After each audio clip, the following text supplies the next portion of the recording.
को बताना है कि Ghadar Party was established in the year. ये बीपीएससी का गोद लिया हुआ क्वेश्चन है यहां पर में, ठीक है। मतलब बीपीएससी इसको हर तीसरी एग्जाम के अंदर में पूछता है। ओके, तो बीपीएससी ने इसको गोद ले रखा है। तो गदर पार्टी की स्थापना कौन से वर्ष में हुई थी? तो गदर पार्टी की स्थापना जो है फ्रेंड्स, आप लोगों ने याद रखना है कि 1913 के अंदर में सैन फ्रांसिस्को के अंदर में हुई थी, यूएसए के अंदर में। ये भी अपने आप में एक इंपॉर्टेंट पॉइंट है आप लोगों का, ठीक है। यूएसए के अंदर में है।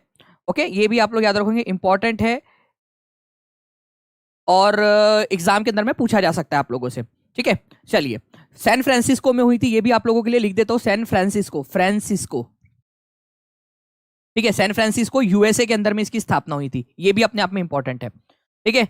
इसके अलावा जो है फ्रेंड्स, आप लोगों को अगर मैं बताऊं गदर पार्टी के पहले जो प्रेसिडेंट थे, फर्स्ट प्रेसिडेंट कौन थे, अगर ये क्वेश्चन पूछ लिया जाए तो सोहन सिंह बाखना इसके जो है वो पहले अध्यक्ष थे और वन ऑफ दी इसके फाउंडर थे, ठीक है। लाला हरदयाल इसके वन ऑफ दी फाउंडर थे, हरदयाल, ठीक है। लाला हरदयाल किस पार्टी से जुड़े हुए थे? तो गदर पार्टी से जुड़े हुए थे, ये याद रखना है आप लोगों ने, ठीक है। इंपॉर्टेंट पॉइंट है, एग्जाम के अंदर में आप लोगों से पूछा जा सकता है। नेक्स्ट क्वेश्चन आप लोगों का, आप लोगों की स्क्रीन के ऊपर में ये नहीं रहा क्योंकि यहां पर में जो है हमारी टीम ने यहां पर में इसका एनिमेशन नहीं लगाया, ठीक है।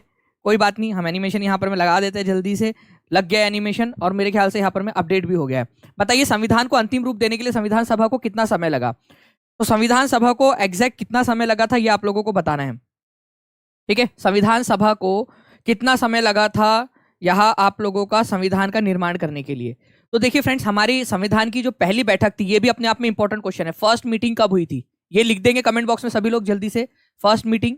तो फर्स्ट मीटिंग जो हुई थी, ये हुई थी 9 दिसंबर, ठीक है, 1946 को। मतलब हमारे आजादी के पहले ही हमारी संविधान सभा की पहली बैठक हो चुकी थी, अंग्रेजों ने बना दिया था संविधान सभा को। उसके बाद में जो है फ्रेंड्स, आप लोगों को याद रखना है कि हमारी आखिरी जो बैठक हुई, जो संविधान बनाने के लिए हुई थी, वो हुई थी आपकी 26 नवंबर 1949 को।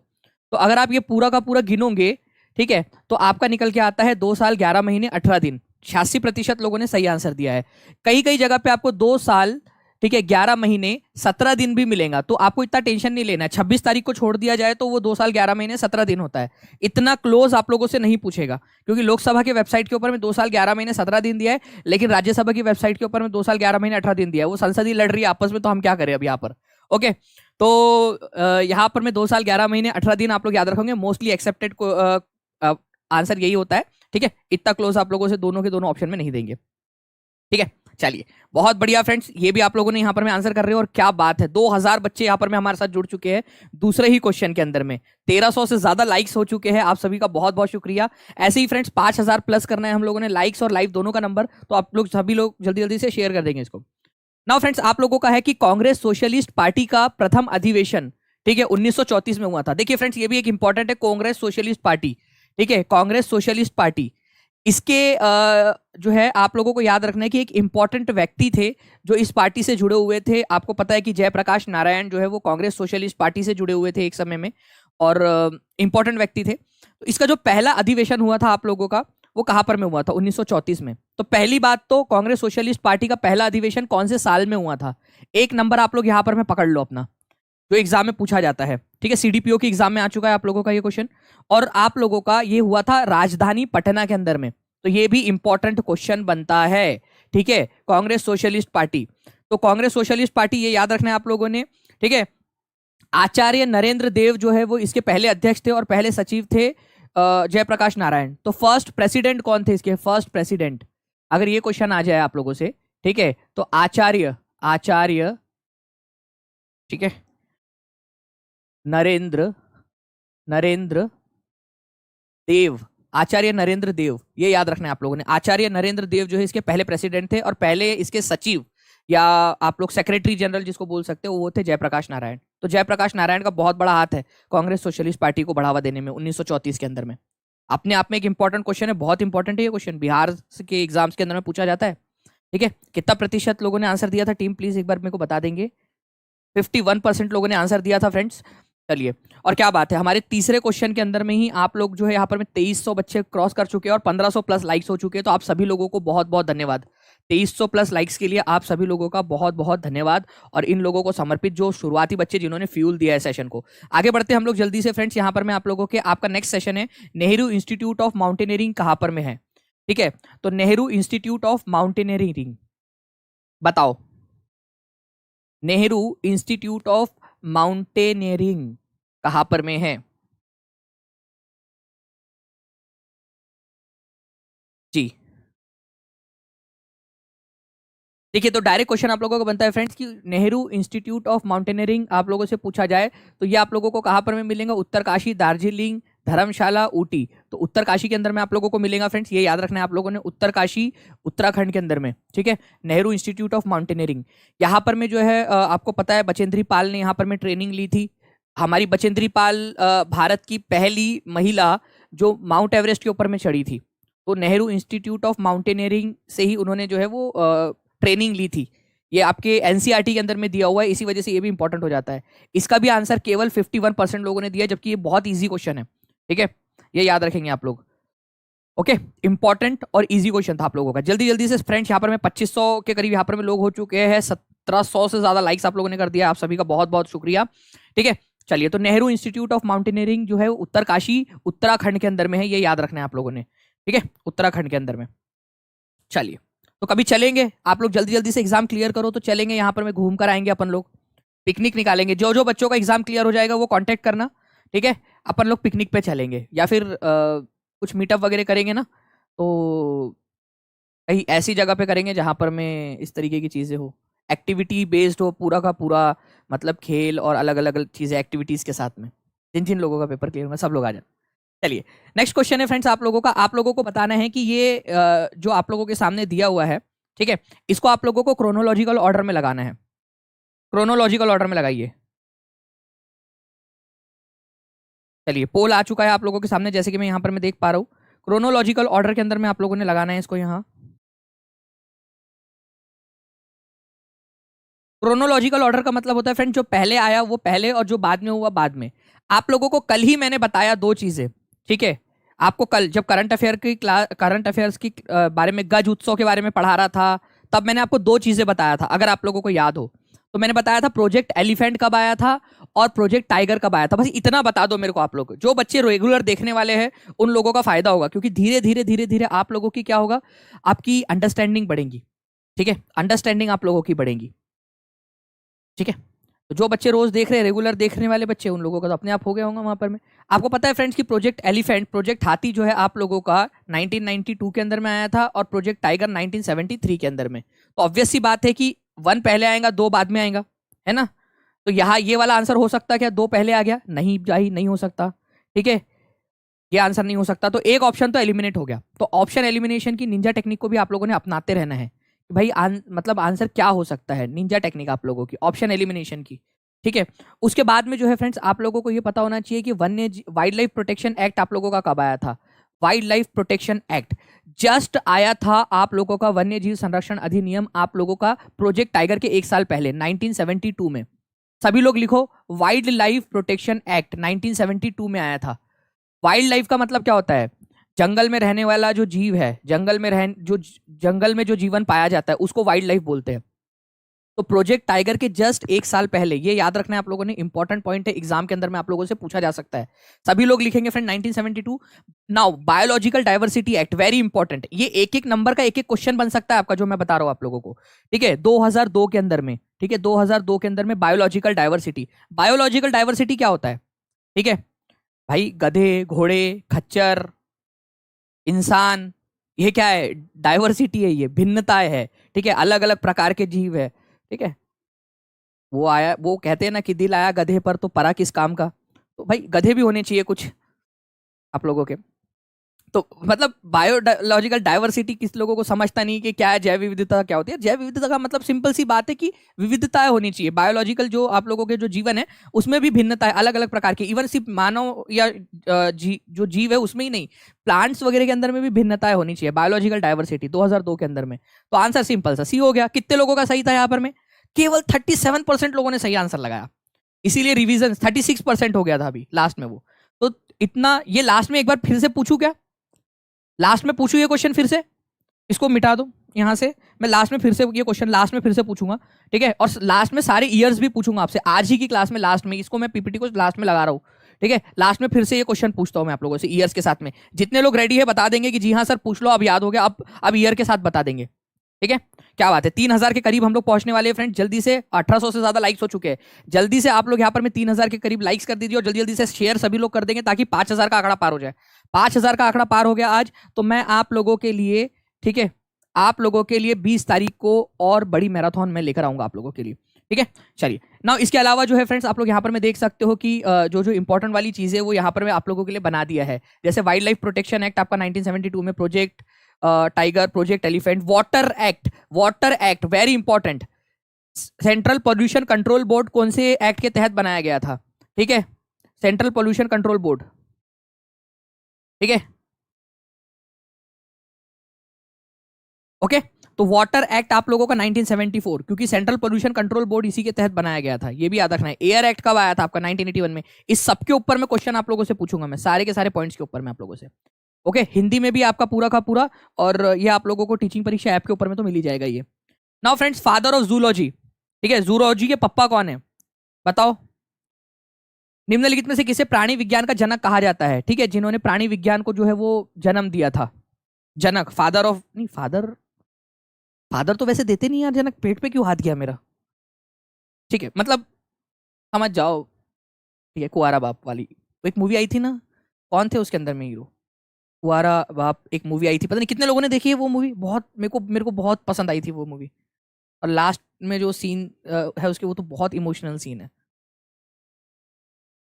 जी हाँ, तो एरिस्टोटल जो है फ्रेंड्स, इनको कहा जाता है प्राणी विज्ञान का जनक, ये भी याद रखना है आप लोगों ने, इंपॉर्टेंट पॉइंट है आप लोगों का। अरस्तु को कहा जाता है, ऐसा कहा जाता है कि जब नेपोलियन गए थे ना इधर घूमने के लिए, विश्व के अंदर में अलग अलग जगह के ऊपर में हमला कर रहे थे, तो उन्होंने जो है अलग अलग प्रजातियों को लाया था, ठीक है, अपनी राजधानी के अंदर में, ताकि अरस्तु के लिए एक जू बनाया जा सके और वो उसके ऊपर में मतलब उनको जान सके, क्योंकि इनकी बड़ी इच्छा थी जीव विज्ञान के अंदर में, तो जूलॉजी के पिता के रूप में जाना जाता है इनको, ओके, ये याद रखना है आप लोगों ने। तो father of biology and zoology दोनों के दोनों ये अरिस्टोटल को कहते हैं हम लोग, father of biology, father of zoology, ये याद रखना है आप लोगों ने। 77% लोगों ने सही आंसर दिया था, ठीक है। चलिए नेक्स्ट क्वेश्चन की तरफ में आगे बढ़ते हैं friends. The first Hindi daily to be publish from Bihar is, Bihar से पहला डेली जो बिहार से पब्लिश हुआ था, ठीक है,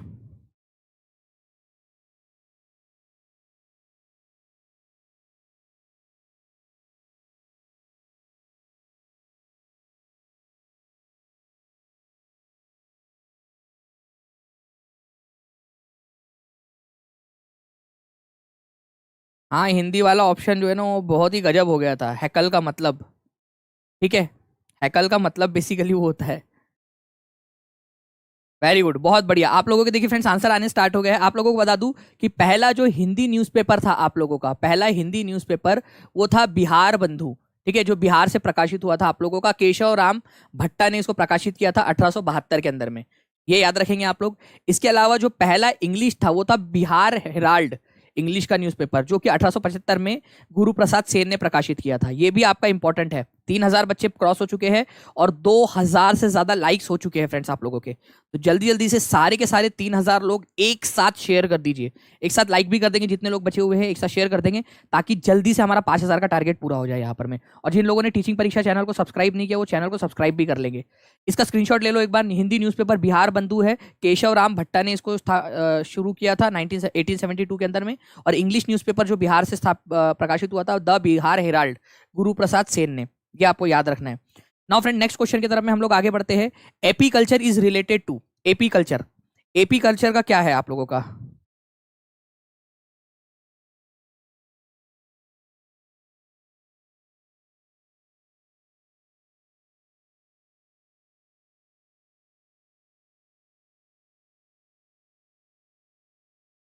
बताइए जल्दी जल्दी से, इसका आंसर क्या होगा?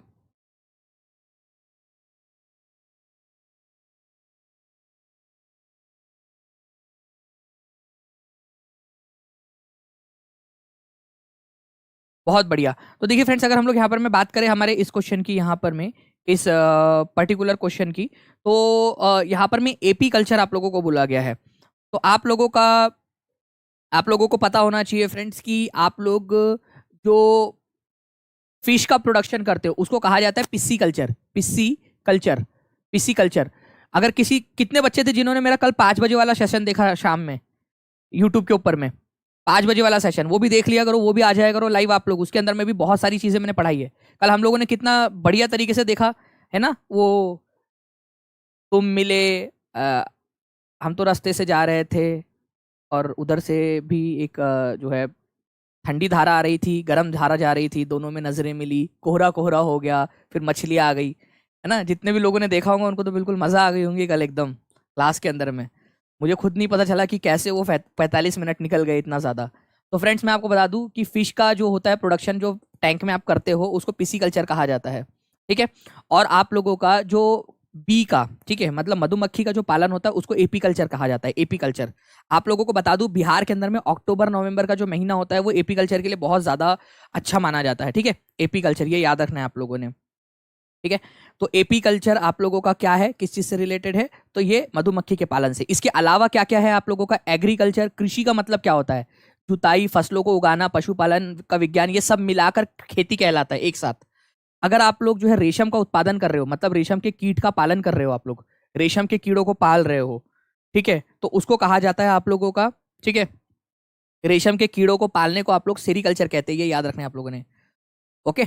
उसके बाद में पिसीकल्चर, मत्स्य पालन को कहा जाता है। विटिकल्चर, द्राक्षा कृषि। ऐसा लग रहा है ना कि राक्षस का नाम है करके, द्राक्षा कृषि। अरे वही है, वो अंगूर की बेटी हूँ, ठीक है, सुई ना चुभा देना, ठीक है। तो अंगूर की खेती को कहते हैं विटिकल्चर, ठीक है। नासिक इसके लिए बहुत ज्यादा फेमस है। हॉर्टिकल्चर का मतलब होता है आप लोगों का फ्रेंड्स यहाँ पर में, ठीक है, सब्जियों, फूलों और फलों को उगाना। सब्जी, फूल, फल को जो उगाते हो आप लोग, उसको आप लोग क्या कहते हो? ठीक है, उसको हॉर्टिकल्चर कहते हैं। तो ये आप लोगों का इंपॉर्टेंट है, एनसीईआरटी का स्क्रीनशॉट है, आप लोग देख सकते हो, एनसीईआरटी से लिया गया है डायरेक्टली। तो ये इसमें से क्वेश्चन पूछे जाने की बहुत अधिक संभावना है, याद रखना आप लोग, ठीक है। नेक्स्ट, ठीक है, यहाँ पर में आप लोगों का क्वेश्चन है, when was the Patna high court established? आपकी बुक के अंदर में दिया हुआ है और मैंने पढ़ाया भी आप लोगों को, ठीक है। चलिए, 3300 लोग हो चुके हैं, 1700 लोगों की जरूरत है यहाँ पर में, 2300 लोगों ने लाइक कर दिया है। तो जो 1000 लोग बचे, जल्दी जल्दी से लाइक का बटन दबा देंगे फ्रेंड्स, ताकि ऐसे ही आप लोगों को और भी बहुत सारे सेशंस में करवा सकूं। मैं फिर से रिपीट कर रहा हूँ कि अगर आज 5000 बच्चे हो गए तो 20 तारीख को मैं आप लोगों के लिए एक बड़ी मैराथन लूंगा, ठीक है। तो सभी लोग जल्दी जल्दी से यहाँ पर में, जितने लोग देख रहे हैं, ठीक है, जहां जहां शेयर कर सकते हो अपने दोस्तों के साथ में, टेलीग्राम, फेसबुक, व्हाट्सएप, इंस्टाग्राम, हर जगह पे शेयर कर देंगे सभी लोग। और जो लोग ऑफलाइन, जो लोग बाद में भी जुड़े हुए हैं, वो भी शेयर जरूर करेंगे, क्योंकि आज कल तक हमें इसको 50,000 करना है इस वीडियो को।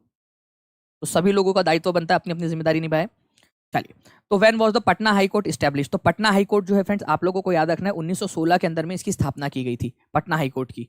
तो पटना हाई कोर्ट के पहले चीफ जस्टिस कौन थे, ये भी आप लोगों से पूछा जा सकता है। मैंने आपको बोला था चैमियर, भाई का चैम, ठीक है, चार्म है उसका, चार्म, ठीक है। चैंपियन भी था वो और चार्मिंग भी था, चैंपियन और चार्मिंग। भाई पटना के लोग चार्मिंग तो होते ही है ना। है क्या कोई पटना का यहाँ पर में आप लोगों का, पटना का, ठीक है, मेरा भाई कोई पटना का जो चार्मिंग हो, एकदम डैशिंग, ऐसा जा रहा है कॉलेज के अंदर में मस्त पैकी, जैसे कि बहुत जोर से सुसु लगी है उसको कि कोई जाने दो यार, जल्दी से हटो हटो जल्दी से। इस तरीके से जो लोग चलते हैं, मुझे यही लगता है कि भाई जाने दो यार बेचारे को, जोर से मतलब कुछ हो गया तो फिर बाद में बेइज्जती वाली बात। तो ऐसे ऐसे चलते हैं, ऐसे ऐसे ऐसे, अरे सीधा सीधा चल यार, खत्म हो गई बात, ठीक है। तो चार्मियर, चार्म होता है भाई, चैंपियंस भी होते हैं और चार्मिंग भी होते हैं पटना के लोग। चलिए, तो जस्टिस एडवर्ड मेयर माइनार्ड डेस चैम्स चार्मियर उनका नाम था। तो चार्मियर, चैंपियन, चार्मियर याद रख लेना आप लोग यहाँ पर में, ठीक है। नाउ फ्रेंड, नेक्स्ट क्वेश्चन है आप लोगों का, मांड की उपस्थिति को जांचने के लिए, मांड, ठीक है, आपका स्टार्च की उपस्थिति को जांचने के लिए आयोडीन के हल्के घोल से परीक्षण करने पर निम्न में से कौन सा कलर आपको मिलेगा? ठीक है, साइंस की बुक में दिया गया है ये आपका,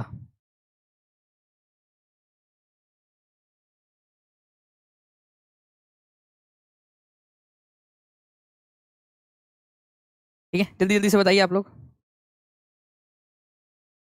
क्या बात है, ठीक है। तो आप लोगों को देखिए फ्रेंड्स, आयोडीन के हल्के घोल से, आयोडीन का जो हल्का घोल है आप लोगों का, उसके ऊपर में आप लोग आयोडीन का हल्का घोल अगर मांड के ऊपर में डाल दोगे आप लोग, डाइल्यूट आयोडीन सोल्यूशन को स्टार्च के ऊपर में, तो आप लोगों को क्या मिलेगा आप लोगों को यहाँ पर में, ठीक है, नीला काला कलर आप लोगों को यहाँ पर में मिलने वाला है आप लोगों को, ब्लू ब्लैक कलर जिसको आप लोग कहते हो, ब्लू ब्लैक कलर।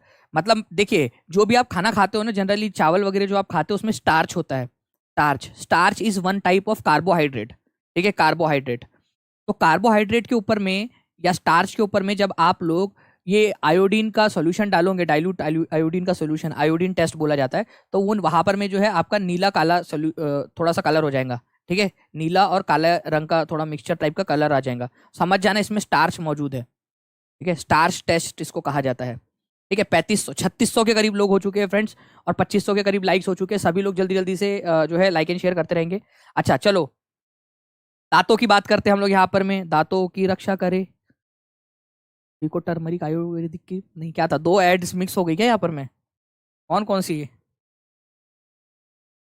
बताइए। क्या बात है, 3700 बच्चे यहाँ पर में जुड़ने के कगार पर खड़े हैं, जल्दी जल्दी से, हम सिर्फ केवल और केवल 1300 बच्चे दूर है हमारे टारगेट से।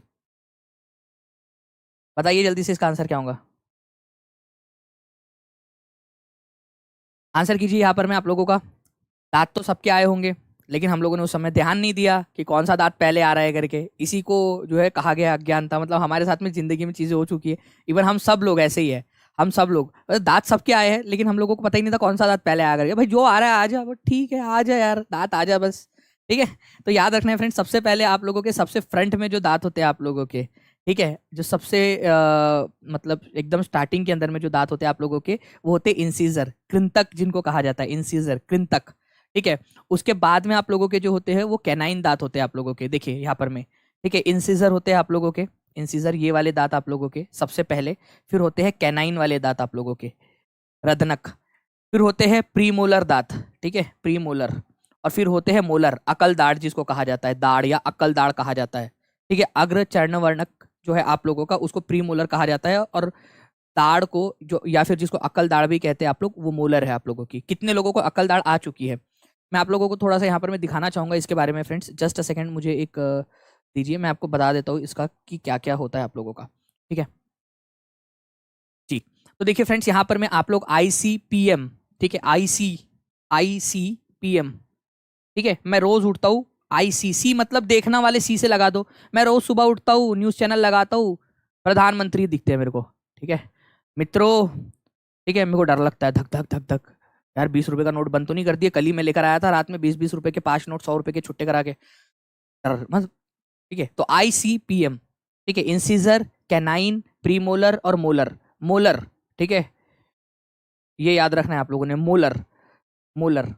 तो इंपॉर्टेंट पॉइंट है आप लोगों का, एग्जाम के अंदर में आप लोगों से पूछ सकते हैं फ्रेंड, तो प्लीज इसको थोड़ा सा याद रखेंगे आप लोग, ओके।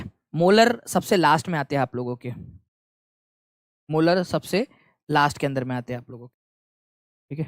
चलिए आगे बढ़ते हैं हम लोग फ्रेंड्स, यहाँ पर में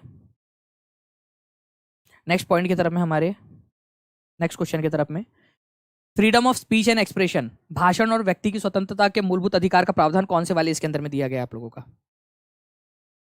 ठीक है। 3800 के करीब करीब पहुंच गए, 2500 से ज्यादा लाइक्स हो चुके हैं, जल्दी से कर देंगे। यहाँ पर में केवल 1200 लोगों की कमी है, सारे के सारे लोग एक साथ शेयर कर दीजिए, 5000 करना है हम लोगों ने, ठीक है।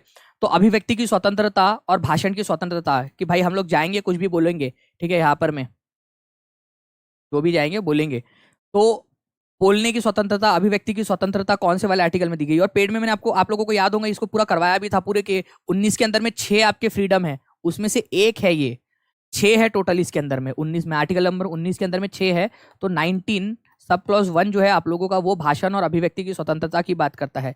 इसी को आप लोग फ्रीडम ऑफ प्रेस के अंदर, इसी में फ्रीडम ऑफ प्रेस भी गिन लिया जाता है, फ्रीडम ऑफ, ठीक है, फ्रीडम ऑफ प्रेस को इसी में गिन लिया जाता है। वैसे लिखा कहीं नहीं है फ्रीडम ऑफ प्रेस, लेकिन इसी को मान लिया जाता है 19(1) को, अभिव्यक्ति की स्वतंत्रता को। तो फ्रीडम ऑफ प्रेस कहाँ दिया गया है, तो 19 सब क्लॉज 1 में दिया गया, ये याद रख लेना आप लोग। अब यार ऐसे आर्टिकल्स देख के ना मन नहीं मानता यार, बिना बताए रहने का मतलब रहा नहीं जाता, तड़प ही ऐसी है ना बताने की। यहाँ पर मैं आर्टिकल नंबर 14 की, ठीक है, राइट टू इक्वेलिटी, राइट, ठीक है, राइट टू इक्वेलिटी आप लोगों का है यहाँ पर में, ठीक है, इक्वेलिटी, इक्वेलिटी आप लोगों का यहाँ पर में है आर्टिकल नंबर 14 के अंदर में।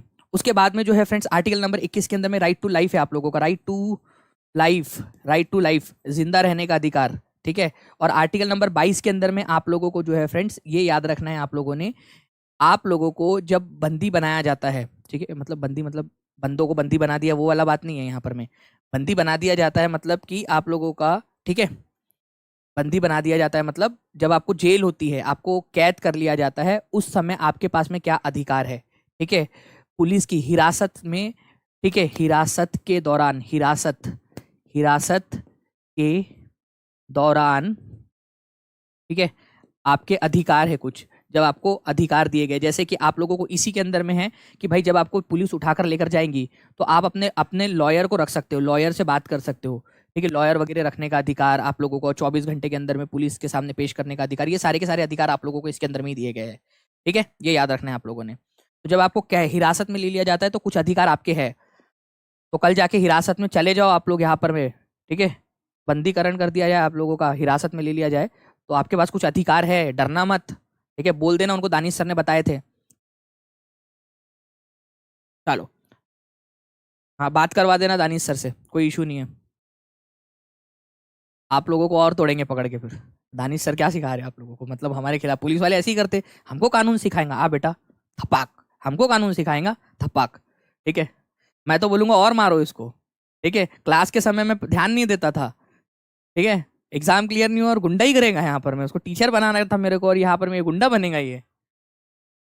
चलिए, आर्टिकल नंबर 19 जो है फ्रेंड्स आप लोगों को 6 अधिकार देता है, ठीक है, जैसे कि freedom of speech and expression, ठीक है, आप लोगों को शांतिपूर्ण तरीके से सम्मेलन करने का अधिकार, ठीक है, संघ बनाने का अधिकार, जैसे हमने सोशल आर्मी बना लिया, मान लो दानिश सर की सोशल आर्मी हम लोगों ने बना लिया यहाँ पर, में आप लोग जो है भारत के यूनियन टेरिटरी में कहीं पे भी घूम सकते हो, कहीं पे भी आबाद रूप से जा सकते हो, ठीक है, इधर चला मैं उधर चला, कहीं पे भी जा सकते हो आप लोग, ठीक है, आपका मन हो रहा है यहाँ पर मैं जाके कि पेंगोंग लेक दिख कर आऊँ करके मैं, ठीक है, लद्दाख के अंदर में जा सकते हो, भारत के किसी भी हिस्से में निवास करने का अधिकार है आपको, कहीं पे भी जाके बस सकते हो आप, अंडमान निकोबार में जाकर बस जाओ आप लोग, या फिर आप लोग वहां जाके कोई भी व्यापार व्यवसाय शुरू कर सकते हो, ठीक है, गुपचुप का ठेला लगा लो, बहुत चलेगा, पानी पूरी का ठेला, ठीक है, कोई भी व्यापार कर लो, व्यवसाय कर लो, आप लोगों को कोई रोकेगा नहीं, ठीक है।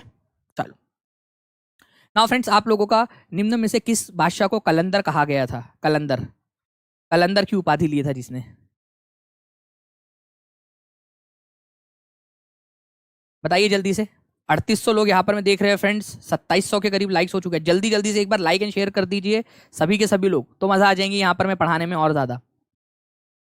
जितने भी लोग देख रहे हैं सभी के सभी लोग एक बार लाइक का नंबर कर देंगे, और जितने भी लोग यहाँ पर में, जितने भी 2700 लोगों ने यहाँ पर में इस सेशन को लाइक कर दिया है फ्रेंड्स, उन सभी लोगों का बहुत बहुत धन्यवाद, आप सभी लोगों का, आप लोग जो है इस सेशन को फ्यूल दे रहे हो और आगे बढ़ा रहे हो आप सभी लोग, तो आप सभी का बहुत बहुत शुक्रिया। देखिए, अगर हम लोग बात करें किस बादशाह को कलंदर कहा गया है, कलंदर कहा गया है, तो कलंदर, ये याद रखना है आप लोगों ने फ्रेंड्स, कलंदर कहा गया है आप लोगों का बाबर को, ठीक है, बाबर को, बाबर, ठीक है, कलंदर की उपाधि ली थी उसने, जब उसने काबुल को जीता था ना, उसके बाद में उसने कलंदर की उपाधि ली थी, कलंदर।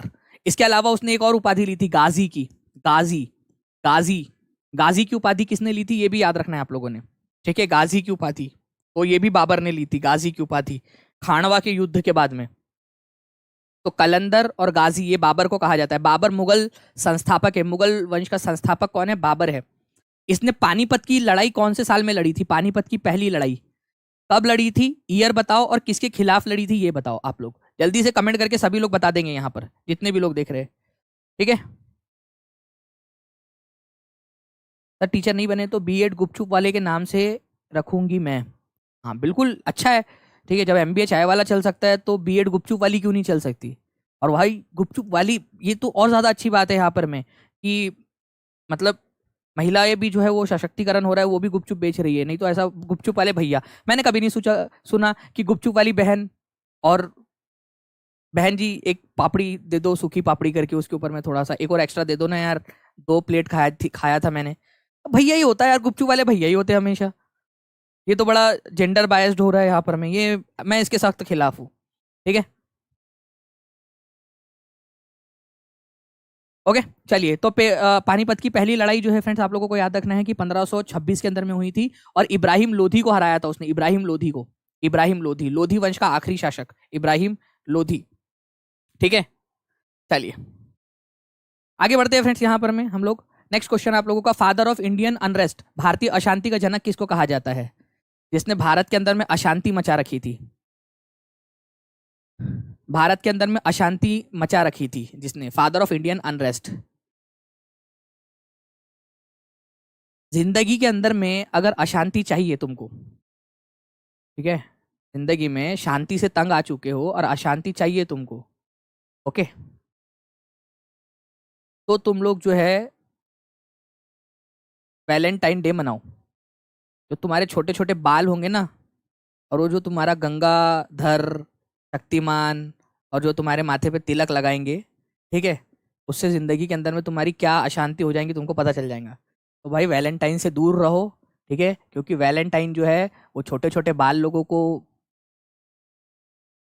मतलब तुम्हारे को उस तरफ में अग्रसर कर देता है एक तरीके से, ठीक है, और तुम्हारी जिंदगी जो है वो चुड़ैल से कम नहीं हो जाती है, ठीक है, गंगाधर शक्तिमान सब हो जाता है आप लोगों का यहाँ पर में, ओके। तो वैलेंटाइन चिरोल नाम के एक थे व्यक्ति, इन्होंने बुक लिखी थी इंडियन अनरेस्ट नाम की, इंडियन अनरेस्ट, इंडियन अनरेस्ट नाम की बुक लिखी थी इन्होंने, इंडियन अनरेस्ट, ओके। इसके अंदर में इन्होंने क्या किया, इन चिरोल भाई साहब ने, वैलेंटाइन चिरोल ने बाल गंगाधर तिलक के ऊपर में आरोप लगाया कि बाल गंगाधर तिलक जो है ये क्या है, फादर है इंडियन अनरेस्ट के, भारत में अशांति के यही जनक है, ये कारण है, ठीक है। जैसे नहीं कि एक सास होती है अपने बहू पे आरोप लगाती है, यही आई है, ठीक है, सफेद मुही, ठीक है, जब से ये आई है हमारे घर में तब से हमारे घर में जो है अशांति हो गई है। इससे पहले तो कितना था, मैं सिर्फ यहाँ चिल्लाती थी, इनके पापा पे चिल्लाती थी, अब मैं इसके बहू पे भी, इस पे भी चिल्ला रही हूँ, इसी के वजह से हुआ है, अशांति इसी की वजह से हुई है, मैं इतना बड़बड़ कर रही हूँ इसके कारण। बेचारी बहू तो शांत बैठी है गाय जैसी, तो कुछ किया ही नहीं है। जो भी अशांति मचा रही है वो सासू माँ ही मचा रही है, फिर भी अशांति का जनक कौन है बोले, बहू है, ठीक है। चलिए 4000 जो है फ्रेंड्स हमारे पार हो गए, आप सभी को कॉन्ग्रेचुलेशंस। जल्दी से सारे के सारे 4000 लोग जो है जल्दी से एक बार शेयर मार देंगे, 5000 का टारगेट कंप्लीट हो जाएगा हमारा, ठीक है। तो वैलेंटाइन चिरोल, ये याद रखना है आप लोगों ने, इन्होंने कहा था इनको बाल गंगाधर तिलक को। Indian space research organisation was founded in which year, बताइए जल्दी से आप लोग यहाँ पर में। 4000 बच्चे यहाँ पर में जुड़ चुके हैं, आप सभी लोगों को कॉन्ग्रेचुलेशंस, जितने भी लोग जुड़े हुए हैं सभी लोगों को, ठीक है। और बहुत जल्दी 3000 लाइक्स भी होने वाले हैं हमारे, तो आप सभी को बहुत बहुत बधाई, ठीक है। चलिए बताइए इसका आंसर क्या होगा आप लोगों का। तो भारतीय इसरो, भाई हमारा इसरो ने हमारा नाम रोशन कर दिया है, ठीक है, नाम रोशन कर दिया हमारे सारे लोगों का, भारत को जो है एक असीम ऊंचाइयों तक पहुंचा दिया है। तो 1969 के अंदर में इसरो की स्थापना हुई थी, ये याद रखना है आप लोगों ने, ठीक है। तो इसरो की स्थापना जो है 1969 के अंदर में हुई थी। आपको बता दूं फ्रेंड कि इंस्को स्पार पहले इसके हुआ करता था, इंस्को स्पार ये हुआ करता था, the Indian national committee for space research, या जो जिसको हम लोग इनको स्पार बोलते हैं। इसकी स्थापना 1962 में हुई थी, इसको बंद कर दिया गया है, इंस्को स्पार को बंद कर दिया गया, और उसके जगह पे जो है डॉक्टर विक्रम साराभाई के नेतृत्व के अंदर में हम लोगों ने 1969 में इसरो की स्थापना की, ठीक है। तो father of Indian space research किसको कहा जाता है, ठीक है, भारतीय अंतरिक्ष अनुसंधान का जनक, ठीक है, भारतीय अंतरिक्ष अनुसंधान का जनक ये किसको कहा जाता है, विक्रम साराभाई को कहा जाता है, ठीक है, विक्रम, डॉक्टर विक्रम साराभाई को कहा जाता है, ठीक है, ये याद रखना है आप लोगों ने, इंपॉर्टेंट है, doctor Vikram Sarabhai, important point आप लोगों का। नेक्स्ट क्वेश्चन की तरफ में आगे बढ़ते हैं। इसका आंसर जिसने कर डाला उसकी लाइफ झिंगा लाला। भाई ये क्वेश्चन मेरा बड़ा फेवरेट क्वेश्चन है, और क्या बात है यार, मतलब 4000 से ज्यादा लाइव और 3000 से ज्यादा लाइक्स, 3000 प्लस लाइक्स आप लोगों ने कर दिए। आप सभी लोगों का बहुत बहुत शुक्रिया, इन सभी 3000 बच्चों का बहुत बहुत शुक्रिया। 900 बच्चे बचे हैं केवल, 4100 बच्चे हो चुके हैं हमारे साथ में, 900 बच्चे, सारे के सारे 4100 लोग एक साथ शेयर कर दीजिए सभी लोग। 5000 करना है आज हमने। ये क्वेश्चन जिसने कर डाला उसकी लाइफ झिंगा लाला। देखो फ्रेंड्स, मैं, मेरा जिंदगी में एक ध्येय है, बस आप लोगों के लिए बता रहा हूँ, ठीक है, किसी को बताना मत। जॉब नहीं लगी तो भी घर वाले शादी करा देंगे आप लोगों की, तो आप 2 से 4 तो होंगे ही। अगर आपको काम मिल गया, राइट टू वर्क मिल गया, काम मिल गया आपको, तो एक एक्स्ट्रा कर लेना। रोका है किसी ने आपको? एक से भले दो, दो से भले चार, दो से भले चार हो सकते, तो चार से भले 5 क्यों नहीं हो सकते, ठीक है। चलिए, तो भाई 4 तो होंगे ही, काम मिल गया तो 5वां भी कर लेंगे, एक और कर लेंगे अपन, तो समझ गया ना आप लोग। तो मैंने आप लोगों को पेड क्लास के अंदर में भी और फ्री में भी आप लोगों को याद होगा, बहुत अच्छे से याद करवाया था ये चीज कि भाई राइट टू वर्क है ये आप लोगों का। यूनिफॉर्म, यूनिफॉर्म का मतलब होता है समान, और समान मतलब एक जैसा। एक जैसा कौन सा दिख रहा है? 4 और 4 से ज्यादा समान कौन होगा? और भाई समान नागरिक संहिता, ठीक है, यूनिफॉर्म सिविल कोड। यहां भी 4, यहां भी 4, ठीक है, यहां भी 4, यहां भी 4। तो समान नागरिक संहिता आप लोगों की जो है याद रखना है आप लोगों ने, यूनिफॉर्म सिविल कोड है, ठीक है भाई। आप एग्रीकल्चर करो, 4 दाने डालोगे 8 दाने हो जाएंगे। 4 बकरी बकरे लाओगे, मतलब सिर्फ बकरी बकरी लाओगे तो नहीं होगा, ठीक है, मतलब 4 जानवर लाओगे 8 जानवर हो जाएंगे। बताया था कि नहीं बताया था आप लोगों को? याद कराया था कि नहीं कराया था मैंने? 4 जानवर लेकर आओ, थोड़े दिनों के बाद में आपको 8 जानवर मिलेंगे, ठीक है। 4 बीज बो, 8 बीज मिलेंगे आपको। एग्रीकल्चर और एनिमल हस्बेंड्री, कृषि और पशुपालन, जिसमें डबल हो जाता है सारी चीजें। अब वो कैसे होता है वो मैंने आपको तब भी नहीं बताया था और अभी भी नहीं बता रहा, वो आप लोग खुद समझदार हो कैसे होता है करके, ठीक है। याद है ना आप लोगों को? चलो, तो ये याद रखना है आप लोगों ने, ये इसका ये है तो मतलब। और पंचायत वाला तो कल रात में ही मैंने, पंचायत वाला भी चल रहा है जो आप लोगों का पेड क्लास के अंदर में, उसके अंदर में भी पढ़ाया था। तो आप लोगों का बिल्कुल सही लगा हुआ है, ए आंसर हो जाएगा। कितने लोगों ने सही दिया था आंसर? 78% लोगों ने। क्या बात है, ठीक है। याद हो गया अभी सारा का सारा ये आपको? आपको अभी जिंदगी में भूलने वाले हो आप लोग ये? आपको लगता है आप कभी भूलोगे करके यहाँ पर मैं? ठीक है, ठीक, चलिए बहुत बढ़िया फ्रेंड्स। 4200 से ज्यादा लोग जुड़ चुके हैं, 800 लोगों की जरूरत है हमें यहाँ पर में, ठीक है। चलिए नाउ फ्रेंड्स, रक्त में बढ़ते हुए आरबीसी को कौन सी बीमारी कहा जाता है? आरबीसी कम हो जाए तो दिक्कत, एनीमिया हो जाएगा। हाय, मेरा तो काम करने का मन ही नहीं करता, पता नहीं मम्मी क्यों पीछे पड़ी रहती है। मतलब एनीमिया हो गया आपको, या ब्लड के अंदर में हीमोग्लोबिन की कमी हो गई, आरबीसी कम हो गया आप लोगों का, तो आपको उन गया। लेकिन आरबीसी ज्यादा ही हो गया आप लोगों को तो फिर वो दिक्कत, ठीक है, ज्यादा दिक्कत, क्योंकि वो ब्लड कैंसर हो जाता है फिर वो। तो आप लोगों को याद रखना है फ्रेंड्स कि इसको आप लोग क्या बोलते हो यहाँ पर में, जब भी आपका आरबीसी, ठीक है, आरबीसी अगर आप लोगों का बहुत ज्यादा मात्रा के अंदर में प्रोड्यूस हो जाए आपको, तो पॉलीसिथेमिया इसको कहा जाता है, पॉलीसिथेमिया। ये याद रखना है आप लोगों ने, पॉलीसिथेमिया। पॉलीसिथेमिया एक प्रकार का रक्त कैंसर है फ्रेंड्स, ये याद रखना है आप लोगों ने, ठीक है, जिसमें लाल रक्त कोशिकाओं की संख्या बहुत ज्यादा बढ़ जाती है, पॉलीसिथेमिया, ठीक है, पॉलीसिथेमिया।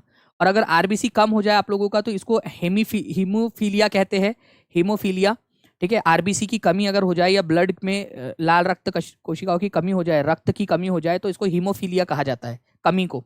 और हीमोफीलिया के कारण आप लोगों को होता है एनीमिया, ठीक है। हीमोफीलिया कम हो गया मतलब ब्लड के अंदर में आयरन की कमी हो गई, तो आयरन की कमी हो गई मतलब एनीमिया हो गया आप लोगों को। एनीमिया मतलब बेसिकली आप लोगों को थकावट लगती है, आपके बॉडी में ऑक्सीजन सेल्स तक नहीं पहुंच पाती सही तरीके से, ठीक है। चलिए बहुत बढ़िया, यहाँ पर मैं आगे बढ़ते हैं हम लोग यहाँ पर में फ्रेंड्स। चलिए यहाँ पर में किसी ने एक जो है जी सुपर चैट भी दिया है, आपका शुक्रिया। किसी ने यहाँ पर में एक सुपर चैट डाला था, शुक्रिया आपका। चलिए, तो यहाँ पर में इस चीज को याद रखेंगे आप लोग। नेक्स्ट क्वेश्चन है आपका, in which script did Ashoka get his inscription written? ज्यादातर अशोका के इंस्क्रिप्शन जो है वो कौन से अभिलेख से लिखे हुए हैं? टाटा आयरन क्या है सर? टाटा आयरन, अरे टाटा आयरन मतलब वो आपका लौह नहीं है कि टाटा आयरन खा लिया तो आपके बॉडी में रक्त की कमी।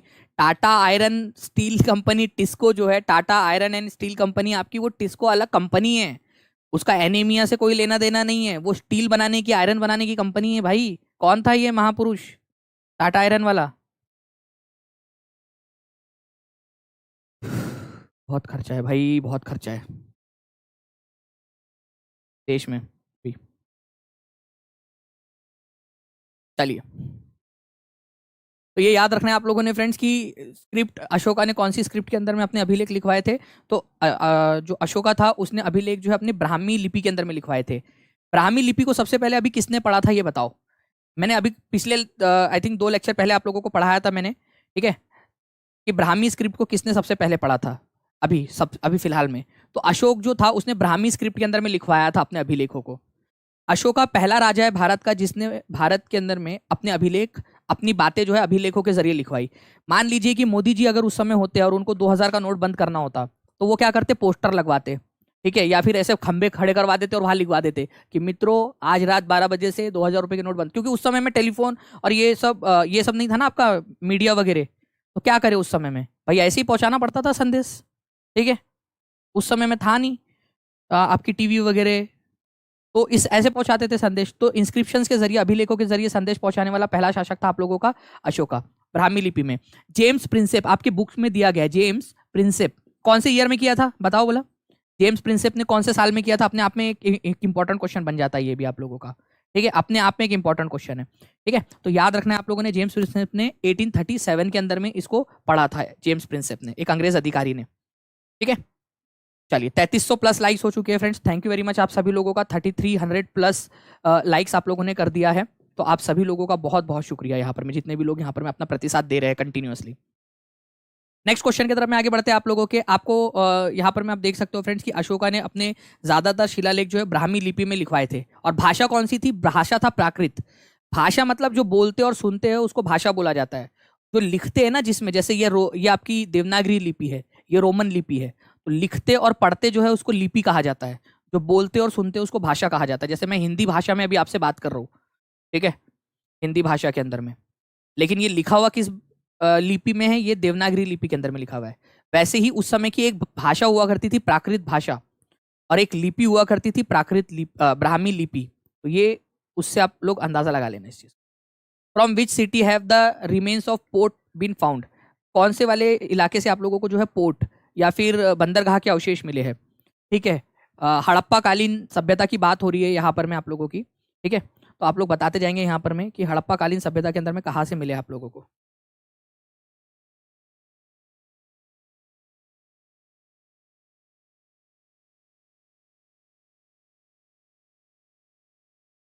ए,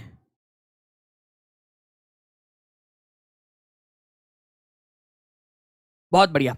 देखिए फ्रेंड्स, आप लोगों को मैं यहाँ पर मैं बता दूं कि from which city have been remains of port have been found, तो आप लोगों को जो पोर्ट मिला है, बंदरगाह मिला है, वो मिला है आप लोगों को लोथल के अंदर में।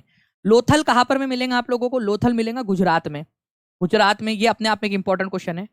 खंबात की जो खाड़ी है गुजरात में, खंबात की खाड़ी, खंबात की खाड़ी, खंबात की खाड़ी, खंबात की खाड़ी, वहां पर में आप लोगों को मिलेगा ये गुजरात में, लोथल में, खंबात की खाड़ी के पास में। तो लोथल एक बंदरगाह वाला शहर था। लोथल जो है जिस नदी के किनारे पे बसा हुआ था, उस रिवर का नाम क्या है? कोई बता सकता है उस रिवर का नाम? क्योंकि ये भी पूछ सकते हैं आप लोगों से, थोड़ा सा इसको बड़ा कर ले भाई हम लोग यहाँ पर में। तो रिवर का नाम क्या था? तो भोगवा रिवर था, भोगवा, भोगवा रिवर, ठीक है, भोगवा। ये भोगवा रिवर जो है ये बाद में जाके सरस्वती में साबरमती में मिल जाती है, साबरमती, साबरमती नदी के अंदर में मिल जाती है। तो साबरमती नदी के अंदर में मिल जाती है, ये याद रखेंगे आप लोग। भोगवा रिवर जो है बाद में जाकर साबरमती नदी के अंदर में मिल जाती है आप लोगों की, ओके, ये याद रखना है। यहां से आपको राइस हस्क, चावल के अवशेष मिले हैं, राइस के चावल के अवशेष आपको लोथल से मिले हैं, ये भी आप लोग याद रख सकते हो।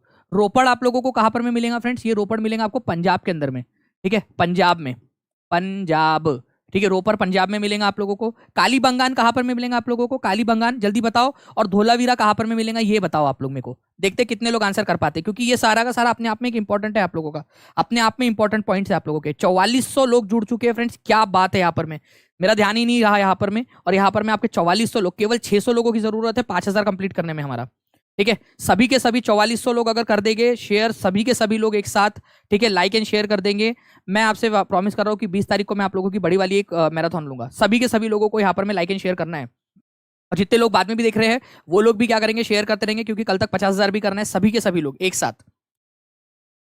तो कालीबंगान जो है फ्रेंड्स ये राजस्थान में आप लोगों का, राजस्थान के अंदर में आप लोगों का, और धोलावीरा जो है ये गुजरात में है, गुजरात में। अच्छा, धोलावीरा की खास बात क्या है? बाकी के जो है वो 2 पार्ट्स में डिवाइडेड थे, धोलावीरा 3 पार्ट में डिवाइडेड था। धोलावीरा जो सिटी है वो 3 पार्ट में डिवाइडेड था, 3 पार्ट्स थे यहाँ पर में, ठीक है। बाकी के जो शहर थे वो 2-2 भागों में विभाजित थे, ऊपरी नगर और निचला नगर, ठीक है। बट यहाँ पर में क्या था आप लोगों का, जो आपका धोलावीरा है ये 3 पार्ट में डिवाइडेड था, ये भी आप लोग याद रखोगे, इंपॉर्टेंट पॉइंट आपका, ठीक है। चलिए बहुत बढ़िया, नेक्स्ट क्वेश्चन की तरफ में हम लोग आगे बढ़े। यहाँ पर में option number A is the correct answer, ये आप लोगों को समझ में आ गया, ठीक है। चलिए नेक्स्ट क्वेश्चन की तरफ में आगे बढ़ते हैं। ये देख सकते हो आप, इस प्रकार से कुछ दिखेगा। और लोथल यहाँ पर में आप लोगों का, लोथल ये खंबात की खाड़ी है गुजरात में, खंबात की खाड़ी, ठीक है। नेक्स्ट क्वेश्चन की तरफ में आगे बढ़ने से पहले मैं उस क्वेश्चन का जो है ऑप्शन जो है उसको हाइड कर देता हूँ, क्योंकि ऑप्शन आप लोगों को दिख रहा है उस क्वेश्चन का, ऐसे होना तो नहीं चाहिए था वैसे, ठीक है, लेकिन अगर ऑप्शन दिख रहा है तो मैं उसको हटा देता हूँ। एक सेकेंड, एनिमेशन मैंने उसको लगा दिया है, ठीक है। चलिए बताइए, in which year the Harappan civilization was discovered? Important है, इसको इंपॉर्टेंट मार्क करो आप लोग। हड़प्पा सभ्यता का जो है इसकी खोज कब हुई थी? आपके बिहार की जो टेक्स्ट बुक है उसके अंदर में दिया हुआ है ये, डायरेक्ट हड़प्पन सिविलाइजेशन का। तो हड़प्पन सिविलाइजेशन इसको कहा इसलिए जाता है क्योंकि सबसे पहला जो शहर था, फर्स्ट सिटी जिसको खोजा गया था, पहली सिटी वो थी हड़प्पा नाम की सिटी, हड़प्पा। ठीक है, हड़प्पा थी। कौन से नदी के किनारे बसा हुआ है ये हड़प्पा, और किसने इसकी खुदाई की थी? ठीक है, तो 1921 के अंदर में इसको खोजा गया था, हड़प्पा नाम का शहर। इसी वजह से इसको हड़प्पन सिविलाइजेशन भी कहा जाता है। सिंधु नदी के आसपास में था, इसी वजह से इसको सिंधु घाटी सभ्यता भी बोलते हैं हम लोग। मैं आप लोगों को बता दूं फ्रेंड्स कि ये जो हड़प्पा नाम का शहर है, ये रावी नदी के किनारे पे बसा हुआ था, रावी नदी के किनारे पे। ये भी सभी लोग लिख देंगे, हड़प्पा रावी नदी के किनारे पे बसा हुआ था, सभी लोग लिख देंगे। दयाराम साहनी जो थे, इन्होंने यहाँ पर में खुदाई की थी, दयाराम साहनी ने। ठीक है, ये भी आपको याद रखना है, इंपॉर्टेंट पॉइंट है आप लोगों का, दयाराम साहनी ने। उसके बाद में जो है फ्रेंड्स, आप लोगों को मैं बता दूं, हड़प्पा के बाद में जो एक इंपॉर्टेंट खोज हुई थी वो थी मोहनजोदाड़ो की। ठीक है, ये सिंधु नदी जो मेन वाली जो सिंधु नदी है, इंडस नदी, रावी नदी तो सिंधु की सहायक नदी है ना, तो सिंधु नदी जो है उसके किनारे पे बसा हुआ था। 1922 में उसकी खोज होती है, राखलदास आर डी बैनर्जी ने खोज की थी इसकी। ठीक है, कालीबंगा, ठीक है, ब्रजवासी लाल, ठीक है, बी लाल जिसको बोलते हैं हम लोग, ये घग्गर नदी के किनारे पे राजस्थान के अंदर में हमें मिला है। लोथल जिसके बारे में हमने पढ़ा था, गुजरात के अंदर में है। रंगनाथ राव, ठीक है, भोगवा नदी के किनारे पे है ये आपका। बाकी ये चान्हू दारो, हमने देखा धोलावीरा 3 पार्ट में डिवाइडेड है। पार्ट कितने हैं धोलावीरा में? 3 पार्ट है। बड़ी दुख भरी कहानी आप लोगों को एक सुनाना चाहूंगा फ्रेंड्स। यूपी टेट वालों ने जो है वो जले पे नमक छिड़का था चानू दारो के। ठीक है, जले पे नमक छिड़का था। हाय, दिल भर आता है ऐसा सुन के कि धोलावीरा, इसके पास में 3, बाकी लोगों के पास में 2-2 पार्ट है, धोलावीरा के पास में 3 पार्ट है, 3-3 पार्ट।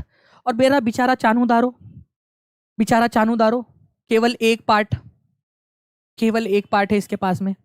इसके पास में सीटाडेल या जो दुर्ग है वो था ही नहीं, सीटाडेल इसके पास में था ही नहीं, जिसको दुर्ग बोलते हो आप लोग, ऊपरी नगर जिसको कहा जाता था। एक होता था निचला नगर, एक होता था ऊपरी नगर, जनरली 2 पार्ट में जब डिवाइड होते थे। बेचारा चानू दारो हमारा, उसके पास में सीटाडेल था ही नहीं, दुर्ग था ही नहीं, ऊपरी नगर केवल एक ही पार्ट में था, लोअर टाउन के अंदर में डिवाइडेड था ये, है ना। कितनी बुरी बात है ये, आप ही बताओ यार, ये कोई न्याय वाली बात हो गई? बेचारा चानू दारो, है ना। कितना नाम भी कितना प्यारा है, चानू, चानू, छोटा सा बच्चा टाइप का लग रहा है नाम। बड़ा अन्याय हुआ है यार चानू दारो जरूर सब। कोई नहीं, टेंशन नहीं लेना। बिहार में पहली नौपाषाण संस्कृति कहाँ देखने को मिलती है आप लोगों को? नियोलिथिक साइट, नियोलिथिक कल्चर, बड़ी फेमस सी जगह है ये। ठीक है, बड़ी फेमस सी जगह है। जल्दी जल्दी से आप लोग फ्रेंड्स यहाँ पर मैं कर देंगे। 4462 लोग हो चुके हैं, 500 के करीब लोगों की जरूरत है। सभी लोग एक बार लाइक एंड शेयर कर दीजिए, हमारा 500 का टारगेट कंप्लीट हो जाएगा यहाँ पर में, 5000 का। देखिए, अगर मैं बात करूँ यहाँ पर में फ्रेंड्स, बिहार में पहली नौपाषाण संस्कृति कहाँ पर में मिली थी? ठीक है, नौपाषाण संस्कृति बिहार के अंदर में पहली वाली आप लोगों की। तो सिंपल सी बात है कि नौपाषाण संस्कृति आप लोगों को देखने के लिए मिलती थी चिरांद के अंदर में, चिरांद में। ठीक है, चिरांद सारण डिस्ट्रिक्ट के अंदर में। तो फर्स्ट न्योलिथिक कल्चर बिहार का। न्योलिथिक कल्चर का मतलब क्या होता है आप लोगों का? न्योलिथिक मतलब बेसिकली देखिए फ्रेंड्स, हम मानव इतिहास, जो हमारे पूर्वज थे जो नंगू पुंगू घुमा करते थे स्टोन एज में, उनको पैल्योलिथिक, मेजोलिथिक और नियोलिथिक एज में बांट सकते हैं। पूरा पाषाण, ठीक है, मध्य पाषाण और नवपाषाण। ठीक है, तो ये नियोलिथिक एज के सबूत हमको चिरांद के अंदर में मिलते हैं, सबसे पुराने वाले, ये याद रखना है आप लोगों ने। ठीक है, चिरांद के अंदर में, तो ये याद रखना आप लोग थोड़ा सा। चिरांद सारण डिस्ट्रिक्ट के अंदर में आप लोगों का, यहाँ पर में आपको मिले थे, फिर बाद में फिर छेछर वैशाली वगैरह के अंदर में भी मिले आप लोगों को। बाकी मुंगेर और नालंदा में तो उससे भी पुराने वाले सबूत मिलते हैं, पैल्योलिथिक के। इस समय में मतलब हम ज्यादा और ज्यादा नंगू पुंगू घुमा करते थे उस समय में, तो पत्ते भी नहीं पहनते थे उस समय में। ठीक है, और ठीक है, तो हम लोग पैल्योलिथिक एज के अंदर में, पैल्योलिथिक एज मुंगेर और नालंदा वाले। तो कोई है मुंगेर और नालंदा वाले यहाँ पर में लोग? मुंगेर और नालंदा वाला है क्या कोई यहाँ पर में? हाथ मत उठाना। कोई है यहाँ मुंगेर और नालंदा वाला? हाथ मत उठाना। अरे मत उठाना बोला, फिर भी हाथ उठा रहे हो। अभी बोला ना यहाँ पर में ज्यादा नंगू पुंगू घूमते थे करके इधर में लोग, फिर हाथ उठा रहे हो यहाँ पर। ठीक है, पत्ते भी नहीं पहनते थे, न्यूलिथिक हम लोग, पैल्योलिथिक एज के अंदर में बहुत ज्यादा, मतलब एकदम बाकी के जानवर जैसे रहते थे हम लोग। उठा लो, जाओ उठाओ, हाथ उठाओ, बता दो सबको कि तुम ही लोग हो करके, मुंगेर और नालंदा के यहाँ पर में। चलिए, बाकी की बात और आगे में करेंगे हम लोग फ्रेंड। नेक्स्ट क्वेश्चन की तरफ में आगे बढ़ते। वर्धमान महावीर का जन्म किस स्थान पर हुआ था? जल्दी से इसका आंसर कीजिए आप लोग। वर्धमान महावीर का जन्म, 3700 प्लस लाइक्स हो चुके हैं, 3700 प्लस लाइक्स। ठीक है, जल्दी जल्दी से लाइक एंड शेयर करते रहे सभी लोग, 5000 कंप्लीट करना है हम लोगों ने।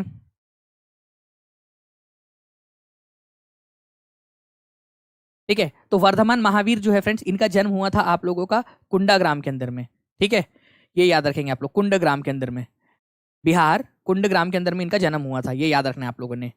ओके, इंपॉर्टेंट है आप लोगों का पॉइंट। तो ये एक डायरेक्ट क्वेश्चन बनता है आप लोगों का कि वर्धमान महावीर ये जैन धर्म के अंदर में, जैन धर्म के अंदर में 24th नंबर के तीर्थंकार है। 24th तीर्थंकार, तीर्थंकार, तीर्थंकार का मतलब क्या होता है? तीर्थंकार का मतलब होता है जिन्होंने जैन धर्म के अंदर में अपनी वाणी दी है या फिर अपना जो है प्रवचन दिया है, कुछ एडिशन दिया है, कुछ ज्ञान की बात बताई है। ठीक है, तो 24वें नंबर के तीर्थंकार थे, 24वें और लास्ट तीर्थंकार। 24 तीर्थंकार होते हैं एक युग के अंदर में, तो 24वें और आखिरी नंबर के तीर्थंकार इनको माना जाता है जैन धर्म के अंदर में, वर्धमान महावीर को। इनका जन्म कुंडग्राम के अंदर में हुआ था। इनसे पहले और 23 तीर्थंकार हो चुके हैं। जो पहले वाले तीर्थंकार थे, फर्स्ट वाले, उनका नाम बता सकते हो आप लोग? सेकंड वाले का नाम आप बता सकते हो मुझे? या फिर आप लोग जो है 23rd वाले का भी नाम अगर बताना चाहो तो बता सकते हो आप लोग। ठीक है, देखते कितने लोग बता सकते हैं। वैसे तो आप लोगों को पूरे के पूरे ही भी मैं बता सकता हूँ, लेकिन अभी फिलहाल के अंदर मैं आप लोगों के लिए जो इंपॉर्टेंट वाली चीज़ है वो इस पर। ठीक है, चलिए। ओके, चलिए। तो आप लोग जल्दी जल्दी से आंसर कर दीजिए, तब तक मैं आगे का क्वेश्चन लेता हूँ, फिर आप लोगों से देखूँ कितने लोगों ने आंसर किया। बिहार में पहला कांग्रेस सत्र कहाँ आयोजित किया गया था? ये क्वेश्चन तो बीपीएससी ने भी पूछ लिया था। बताइए जल्दी जल्दी से कि बिहार में पहला सत्र कहाँ आयोजित किया गया था? बिहार में पहला सत्र कहाँ आयोजित किया था? ऋषभ देव जो है वो पहले थे। गुरु नानक देव जी कहाँ से आ गए यार? जैन धर्म की बात करो, सिख धर्म की बात थोड़ी कर रहा हूँ। ऋषभ देव, ठीक है, जो पहले थे, फर्स्ट थे, वो थे ऋषभ, ऋषभ देव, जिनको आदिनाथ के नाम से भी जाना जाता है। आदिनाथ के नाम से भी आप लोग जानते हो इनको, आदिनाथ के नाम से भी जानते हो। ऋषभ देव या आदिनाथ बोलते हैं हम इनको। ठीक है, सेकंड नंबर की अगर आप लोगों को पूछोगे तो अजीत नाथ। ठीक है, अजीत नाथ। उसके बाद में 23rd नंबर का मैंने आप लोगों से पूछा था, तो पार्श्व नाथ है। पार्श्व, पार्श्व, पार्श्व नाथ। और 24वें नंबर के तो आप लोगों को पता ही है। ठीक है, महावीर, वर्धमान महावीर, महावीर। आप लोगों को बोला गया यहाँ पर में कि where was the first Congress session held in Bihar. तो बिहार के अंदर में जो है फ्रेंड्स, पटना के अंदर में हुआ था। ये याद रखना है आप लोगों ने, पटना के अंदर में। ठीक है, पटना के अंदर में हुआ था। कौन से साल में हुआ था ये आप लोग बता देंगे मेरे को जल्दी से। ठीक है, देखिए फ्रेंड्स, अगर मैं आप लोगों को बताऊं यहाँ पर में कि बिहार के अंदर में जो आप लोगों के सेशंस हुए थे, 3 जो आज़ादी के पहले, वो था एक 1912 के अंदर में 27वें नंबर का सेशन बांकीपुर पटना में हुआ था आप लोगों का। ठीक है, रंगनाथ माधोलकर, आर माधोलकर आप लोग याद रख लोगे, माधोलकर। ठीक है, हो जाएगा आप लोगों का। ठीक है, रंगनाथ राव माधोलकर भी बोला जाता है इनको। पटना में हुआ था 1912 में। फिर 1922 में हुआ 38वां सेशन। ठीक है, चित्तरंजन दास, CR दास। ठीक है, CR दास जो है, इन्होंने इसको, इसके अध्यक्ष थे वो। ठीक है, 1940 के अंदर में जो 53वां अधिवेशन था वो रामगढ़ में हुआ था, बिहार के रामगढ़ में। वैसे अब ये जगह झारखंड में चली गई है, झारखंड में। मौलाना अबुल कलाम आजाद इसके अध्यक्ष बने थे। और इसके बाद में वो लगातार 6 साल तक रहे, 1946 तक अध्यक्ष रहे ये। अच्छा, रामगढ़ अधिवेशन की एक खास बात आपको बताऊं? कितने लोग जानना चाहते हैं रामगढ़ अधिवेशन की एक खास बात? जल्दी से हाथ ऊपर करेंगे कि इंपॉर्टेंट वाली चीज बता रहा हूं आप लोगों को रामगढ़ अधिवेशन की। आपको पता है इंडिविजुअल सत्याग्रह या व्यक्तिगत सत्याग्रह के बारे में? ठीक है, इंडिविजुअल सत्याग्रह। ठीक है, इंडिविजुअल सत्याग्रह, सत्याग्रह। ठीक है, या जिसको आप लोग व्यक्तिगत, व्यक्तिगत सत्याग्रह के नाम से भी जानते हो, वो यहीं पर लॉन्च किया गया था। ठीक है, यहीं पे लॉन्च किया गया था आपका रामगढ़, झारखंड में। तो इंडिविजुअल सत्याग्रह कौन से साल लॉन्च किया गया था? 1940 के अंदर में। किसकी अध्यक्षता में? मौलाना अबुल कलाम आजाद की अध्यक्षता में। गांधी जी ने इसका आह्वान किया था, व्यक्तिगत सत्याग्रह, कि भाई अकेले जाओ और अकेले जाकर जो है वो बोलो, अकेले जाकर जो है अंग्रेजों के खिलाफ बोलो। ठीक है, अकेले जाओ, कोई भी ग्रुप में नहीं जाएगा, अकेले जाकर भाषणबाजी करनी है। ओके, और आचार्य विनोबा भावे जो है वो पहले सत्याग्रही बने थे। ठीक है, और दूसरे नंबर पे बने थे जवाहरलाल नेहरू। ठीक है, जवाहरलाल नेहरू। मैं आप लोगों से कहता हूँ व्यक्तिगत सत्याग्रह करो। बाहर वाले लोगों को अलाउ किया गया, जाओ पटना के अंदर में, ठीक है, गांधी मैदान में, और वहां जोर जोर के चिल्लाओ कि नीतीश कुमार हाय, हाय। मतलब पुलिस आएंगी पकड़ने, डंडे मारे। मैं तो हाय कर रहा था उनको, सर हाय मेरे तरफ देखो करके, एक ऑटोग्राफ चाहिए। मतलब जो भी है आप लोगों का मतलब जाओ वहां पर में कि जो भी चिल्लाना है आप लोगों ने, व्यक्तिगत सत्याग्रह आप लोगों का। फिर जो आप लोगों का व्यक्तिगत सत्कार किया जाएगा उसके लिए भी तैयार रहना फिर आप लोग। ओके, चलिए। बिहार के अंदर में सबसे पहले जो है फ्रेंड्स आप लोगों के व्यक्तिगत सत्याग्रह थे वो श्री कृष्ण, ठीक है, श्री कृष्ण सिंह थे। ये याद रखना है आप लोगों ने, श्री कृष्ण सिंह बिहार के पहले सत्याग्रही, व्यक्तिगत सत्याग्रही।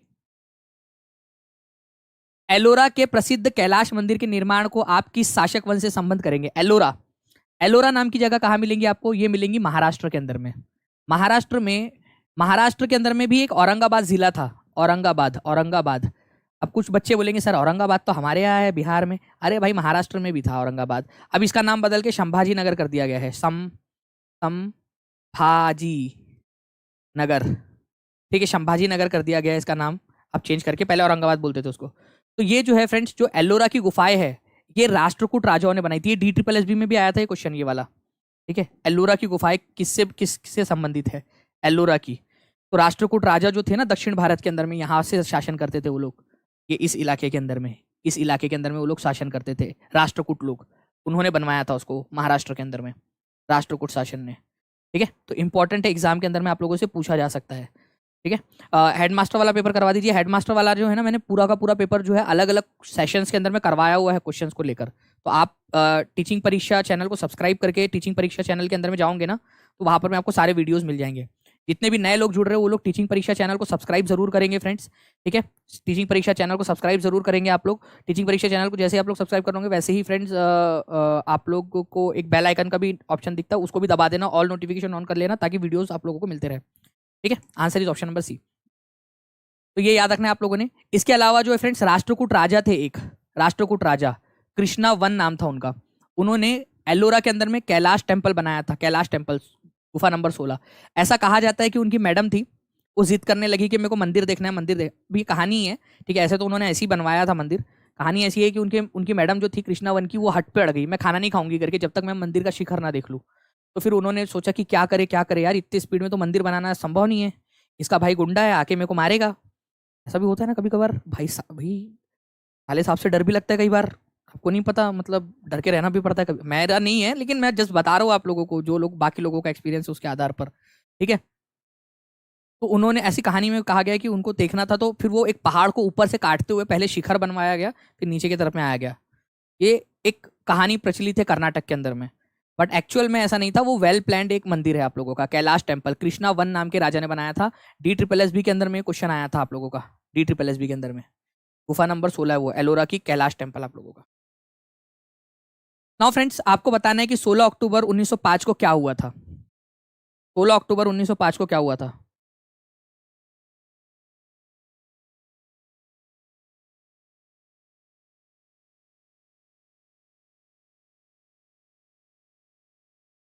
सर जब 500 बच्चे हो जाएंगे तो सर YT का सारा PDF ऐप में डाल देंगे फ्री में। मैं डाल दूंगा इंपॉर्टेंट टॉपिक जी, लेकिन पहले हो तो जाए यहाँ पर। मैं जल्दी जल्दी से सभी लोग शेयर तो कर दो।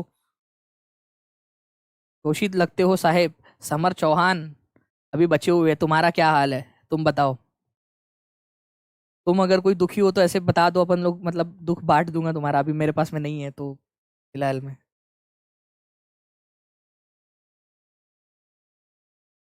जी, आंसर जो है फ्रेंड्स आप लोग यहाँ पर में कर रहे हो। एक्चुअल में क्या हुआ था, आप लोगों को पता है कि 1905 के अंदर में बंगाल का बंटवारा कर दिया गया था, ठीक है।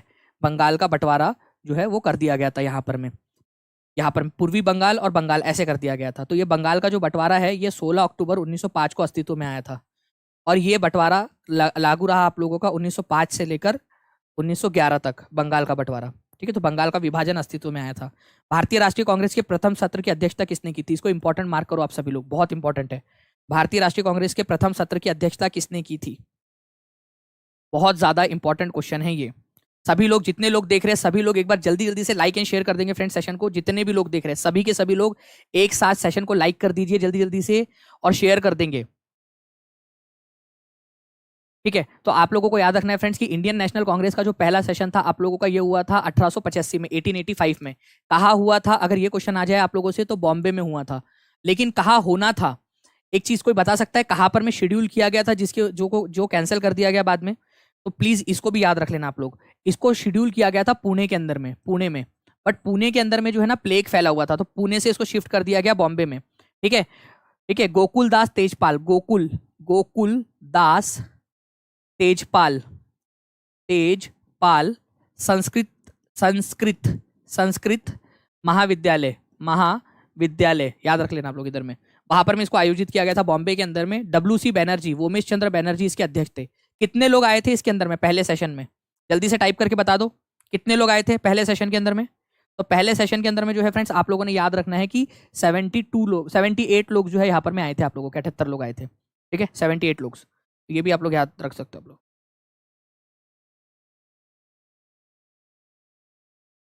Very good. ठीक है, तो जब पहले सही लिखा था मैंने आप लोगों को, ठीक है, तो आप लोग भी वहां पर में हो गए, 72 थे। 78 कहाँ पर में थे? 72 थे। 78 जो है आप लोगों के दांडी मार्च में थे, ठीक है, दांडी मार्च। दांडी मार्च जो गांधी जी ने निकाला था, नमक सत्याग्रह वाला, उसके अंदर में 1930 के अंदर में जो दांडी मार्च निकाला था उसमें 78 लोगों को गांधी जी अपने साथ लेकर गए थे, 78 लोगों को, वो अलग है। इसके अंदर में 72 लोग आए थे, 72, 72, ठीक है, ये याद रखना है आप लोगों ने। ठीक है, चलिए नेक्स्ट क्वेश्चन की तरफ में आगे बढ़ते हैं फ्रेंड्स। हम लोग हमारे यहाँ पर में भीम बांध वन्य जीव अभयारण्य बिहार के किस जिले में स्थित है?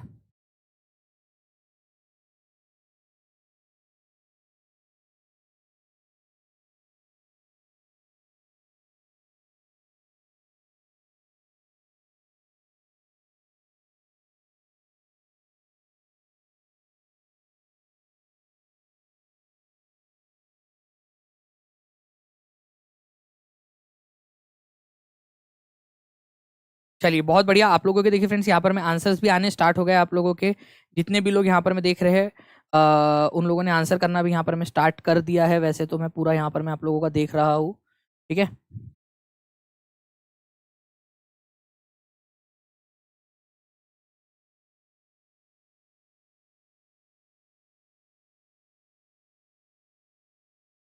चलिए भीम बांध वन्य जीव अभयारण्य जो है फ्रेंड्स आप लोगों को याद रखना है, ठीक है, Muzaffarpur, Gopalganj, Siwan, Gaya, none of the above, more than one of the अबो।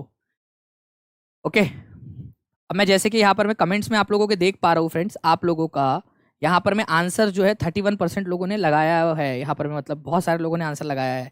मैंने आप लोगों से कहा था कि जब भी आप लोगों को लगे कि आपका आंसर नहीं है, ठीक है, पोल के अंदर में, क्योंकि यूट्यूब के अंदर में 4 ही पोल जाते हैं, अगर आपको लग रहा है कि आपका आंसर नहीं है तो आप लोगों ने क्या करना है, आप लोगों ने कमेंट में आंसर करना है, ई आंसर होगा। क्योंकि भीम बांध वन्य जीव अभयारण्य आप लोगों का कहाँ पर में, मुंगेर जिले के अंदर में, मुंगेर में, मुंगेर में, ठीक है। ये सबसे ओल्डेस्ट है आप लोगों का, ओल्डेस्ट, सबसे पुराना वाला है, ये भी याद रखना है आप लोगों ने। वन्य जीव अभयारण्य बिहार के अंदर में 1976 में बना था आप लोगों का, मुंगेर जिले के अंदर में। तो प्लीज इसको याद रखेंगे आप लोग, इंपॉर्टेंट है, एग्जाम के अंदर में पूछा जा सकता है। तो भीम बांध वन्य जीव अभयारण्य आप लोगों का, ठीक है, मुंगेर जिले के अंदर में आप लोगों को मिलेगा ये, ठीक है, सबसे पुराना वाला है आपका। और ये वाली जो इमेज है ये आप लोगों को दानिश शेख जो टेलीग्राम ग्रुप है ना उसके अंदर में मैंने ऑलरेडी डाला हुआ है, DANISHSHEIKH, वहां से भी आप लोग ले सकते हो। बाकी पेड स्टूडेंट जो है उन लोगों को तो पेड की पीडीएफ में, और जो जो बच्चे अभी देख रहे हैं वो लोग टीचिंग परीक्षा का ऐप डाउनलोड कर लेंगे, टीचिंग परीक्षा का ऐप प्ले स्टोर से, वहां से भी आप लोगों को मिल जाएगा, ठीक है। चलिए नेक्स्ट क्वेश्चन फ्रेंड्स, आप लोगों को बताना है इस क्वेश्चन का आंसर क्या होगा आप लोगों का। सरफरोशी की तमन्ना अब हमारे दिल में है, देखना है जोर कितना बाजुए कातिल में है, ठीक है, इसकी बात कर रहे हो यहाँ पर मैं, कातिल कौन है तुम्हारा, ठीक है। हर कदम पर कोई कातिल है, सर बचाए कोई कैसे, कोई एक मूवी का सॉन्ग भी था ना। कातिल कौन है आपका यहाँ पर में, अतुल कुमार।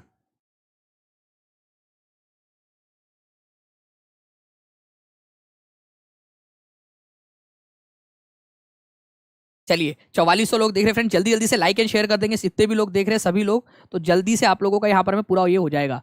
तो आपको बताना है Pithora mural, Mithila mural, Warli mural, Mithila murals, कौन सा वाला सही है यहाँ पर में, ठीक है, इंपॉर्टेंट वाला है आप लोगों का। जी पुष्पा कुमारी गुप्ता जी।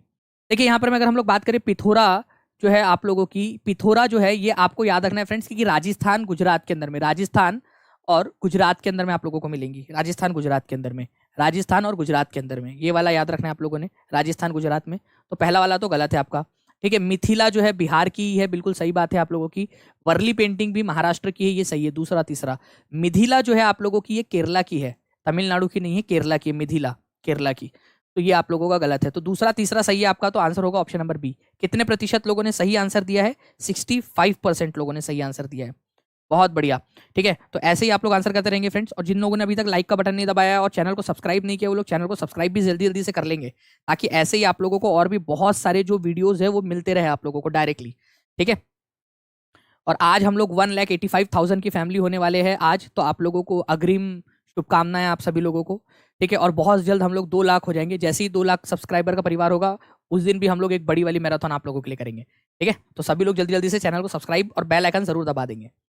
चलिए नेक्स्ट क्वेश्चन की तरफ में आगे बढ़ते हैं फ्रेंड्स आप लोगों का। उससे पहले आप लोग चाहो तो इसका स्क्रीनशॉट ले सकते हो। यहाँ पर मैं मिथिला भित्ति चित्र जो है वो केरल की है आप लोगों की। आर्ट एंड कल्चर वाले लेक्चर में करवाया था मैंने पेड में, ठीक है। वर्ली भित्ति महाराष्ट्र की है, ठीक है। मिथिला जो है बिहार की है, और पिथोरा जो है आपकी गुजरात राजस्थान के इलाके की है। ये भी याद रखेंगे आप सभी लोग, इंपॉर्टेंट पॉइंट है आपका, ठीक है। चलिए नेक्स्ट क्वेश्चन की तरफ में आगे बढ़ते हैं। भारत में पंचायती राज दिवस कब मनाया जाता है? पंचायती राज दिवस, ठीक है। पंचायती राज दिवस कब मनाया जाता है ये आप लोगों को बताना है। पंचायती राज दिवस, तो पंचायती राज दिवस की बात करेंगे फ्रेंड्स हम लोग। तो मैंने आपको बताया था कि पंचायत 24 अप्रैल को मनाया जाता है। 24 अप्रैल को मनाया जाता है आप लोगों का, ठीक है। तो आंसर होगा आपका option number D. Sachin Tendulkar का बर्थडे भी आता है 24 अप्रैल को ही, ठीक है। इसके अलावा जो है फ्रेंड्स 25 अप्रैल को क्या मनाया जाता है? 24 अप्रैल को आपको क्या हो गया था, ठीक है। ना डेंगू हुआ ना लवेरिया हुआ, आप लोगों को क्या हो गया था उस दिन? उसके बाद में बताओ, आप गाँव गए थे पंचायत में हिस्सा लेने के लिए, 25 तारीख को अगले दिन आपको मलेरिया हो गया। मलेरिया हुआ, ठीक है, मलेरिया हुआ, मलेरिया डे, ठीक है। ये याद रखना है आप लोगों ने। तो ये भी आप लोगों से एग्जाम के अंदर में पूछा जा सकता है आप लोगों का, तो ये भी याद रखेंगे आप सभी लोग, ठीक है। अच्छा 22 अप्रैल को क्या मनाया जाता है ये बता दो। चलो 22 अप्रैल को क्या मनाया जाता है? जिसने ये बता दिया उसकी लाइफ झिंगा लाला। 22 अप्रैल को क्या मनाया जाता है आपका? जैसे कि मैं यहाँ पर मैं देख पा रहा हूँ फ्रेंड्स, कंटिन्यूअसली जो है वो लोग सब्सक्राइब भी कर रहे हैं चैनल को, और बहुत जल्दी सिर्फ 200 सब्सक्राइबर दूर है हम लोग 1,85,000 से, ठीक है। तो 1,85,000 का परिवार हमारा हो जाएगा यहाँ पर में, और फिर हम बहुत जल्दी ही जो है वो 2 लाख के परिवार के साथ में जो है हम लोग यहाँ पर में एक बड़ी मैराथन कर रहे होंगे। चलिए इस क्वेश्चन का आंसर आप लोगों ने कर दिया यहाँ पर में। आगे बढ़ते हैं हम लोग यहाँ पर जल्दी जल्दी से, ठीक है। अर्थ डे होता है, ये याद रखना है आप लोगों ने बिल्कुल। वाटर डे 22 मार्च को होता है। वाटर डे, वाटर डे देखो, वाटर डे और अर्थ डे में कंफ्यूज मत होना। वाटर डे 22 मार्च को होता है और अर्थ डे जो है वो 22 अप्रैल को होता है, ठीक है। तो दोनों में फर्क है, एक बार लिख दो कमेंट बॉक्स में ताकि याद हो जाए, जिनको भी कंफ्यूजन है वो याद हो जाए हमेशा। वाटर डे पानी वाला मार्च में, ठीक है, मार्च में, और अप्रैल के अंदर में होता है अर्थ डे, ठीक है। बिहार दिवस के रूप में ही पानी दिवस आता है आपका, तो बिहार दिवस आपका आता है 22 मार्च को, ठीक है। 22 मार्च को बिहार दिवस मनाते हो आप लोग, तो 22 मार्च को ही आप लोगों का ये भी मनाया जाता है, ये भी याद रख लेना आप सभी लोग। चलिए आप लोगों को बताना है कि हुंगुल मृग जो है ये भी पढ़ाया हुआ है आप लोगों को, ठीक है। जो बच्चे रेगुलर लेक्चर देखते हैं, जिन्होंने नहीं देखा है वो टीचिंग परीक्षा चैनल पर जाकर बाकी के सारे लेक्चर जरूर देख लीजिए आप लोग, ठीक है। अच्छे से प्लेलिस्ट आप लोगों की बनी हुई है, उसको पूरा का पूरा अच्छे से देखो, उसको एनालाइज करो, बार बार उसको रिवाइज करो, लेक्चर्स को आप लोगों की बनी हुई है टीचिंग परीक्षा चैनल के ऊपर में। बताइए जल्दी से इसका आंसर क्या होगा आप लोगों का। तो कौन सा वन्य जीव संरक्षण क्षेत्र हुंगुल मृग के संरक्षण के लिए प्रसिद्ध है? Sariska, Dachigam, Jim Corbett, Ranikhet. तो आप लोगों का जो है फ्रेंड्स हंगुल, इसको कश्मीरी स्टैग भी कहा जाता है। कश्मीरी स्टैग, कश्मीरी स्टैग भी इसको कहा जाता है, कश्मीरी स्टैग। और ये जो है फ्रेंड्स खत्म होने की कगार के ऊपर में है। तो कश्मीर के अंदर में, जम्मू कश्मीर के अंदर में दचिगम नेशनल पार्क है आप लोगों का, दचिगम नेशनल पार्क, ठीक है। इसके अंदर में जो है इसको प्रोटेक्ट किया जा रहा है, ये याद रखेंगे आप लोग। तो यहाँ पर मैं आप देख सकते हो दचिगम आप लोगों को दिखेगा कश्मीर के अंदर में, दचिगम, ठीक है। तो वहां पर मैं आपका ये आप लोग थोड़ा सा याद रखोगे, इंपॉर्टेंट पॉइंट है, एग्जाम के अंदर में आप लोगों से कभी भी पूछा जा सकता है। दचिगम जम्मू कश्मीर के अंदर में है एक नेशनल पार्क, और कश्मीरी स्टैग जो है इसको बचाने के लिए बहुत ज्यादा प्रयास, या हंगुल को बचाने के लिए प्रयास हो रहे हैं, ठीक है, हंगुल को। तो ये इस तरीके से कुछ दिखती है, ये बचाना है कि नहीं बचाना है इसको, नहीं तो आपके बच्चे लोग इसको देख नहीं पाएंगे, मतलब सिर्फ इमेज में देख पाएंगे, ठीक है, बाकी जगह पे नहीं देख पाएंगे असली में जाकर फिर इसको। ओके बाकी सरिस्का टाइगर रिजर्व जो है फ्रेंड्स राजस्थान में, सरिस्का वाला। Jim Corbett national park Uttarakhand के अंदर में है और सबसे पुराना वाला है। जिम कॉर्बेट नेशनल पार्क सबसे पुराना है, और सबसे पुराना नेशनल पार्क भारत में कौन सा है? जिम कॉर्बेट नेशनल पार्क सबसे पुराना वाला। कौन से साल बना था ये बता सकते? Year. Jim Corbett national park कौन से साल में बना था बताओ जल्दी से। हेडमास्टर वाला मैंने करवाया हुआ है, हेडमास्टर वाला, ठीक है। आप पूरे लेक्चर देखोगे उसके अंदर में करवाया हुआ है। अगर आप बोलोगे कि वापस से एक साथ पूरा करवा दो, ठीक है, तो वो भी मैं करवा दूंगा। चलिए now friends, in which state और union territory president rule was impose for the first time? पहली बार जो है प्रेसिडेंट रूल कहाँ पर में लगाया गया था, ये आपको बताना है। पहली बार राष्ट्रपति शासन कहाँ लगाया गया था?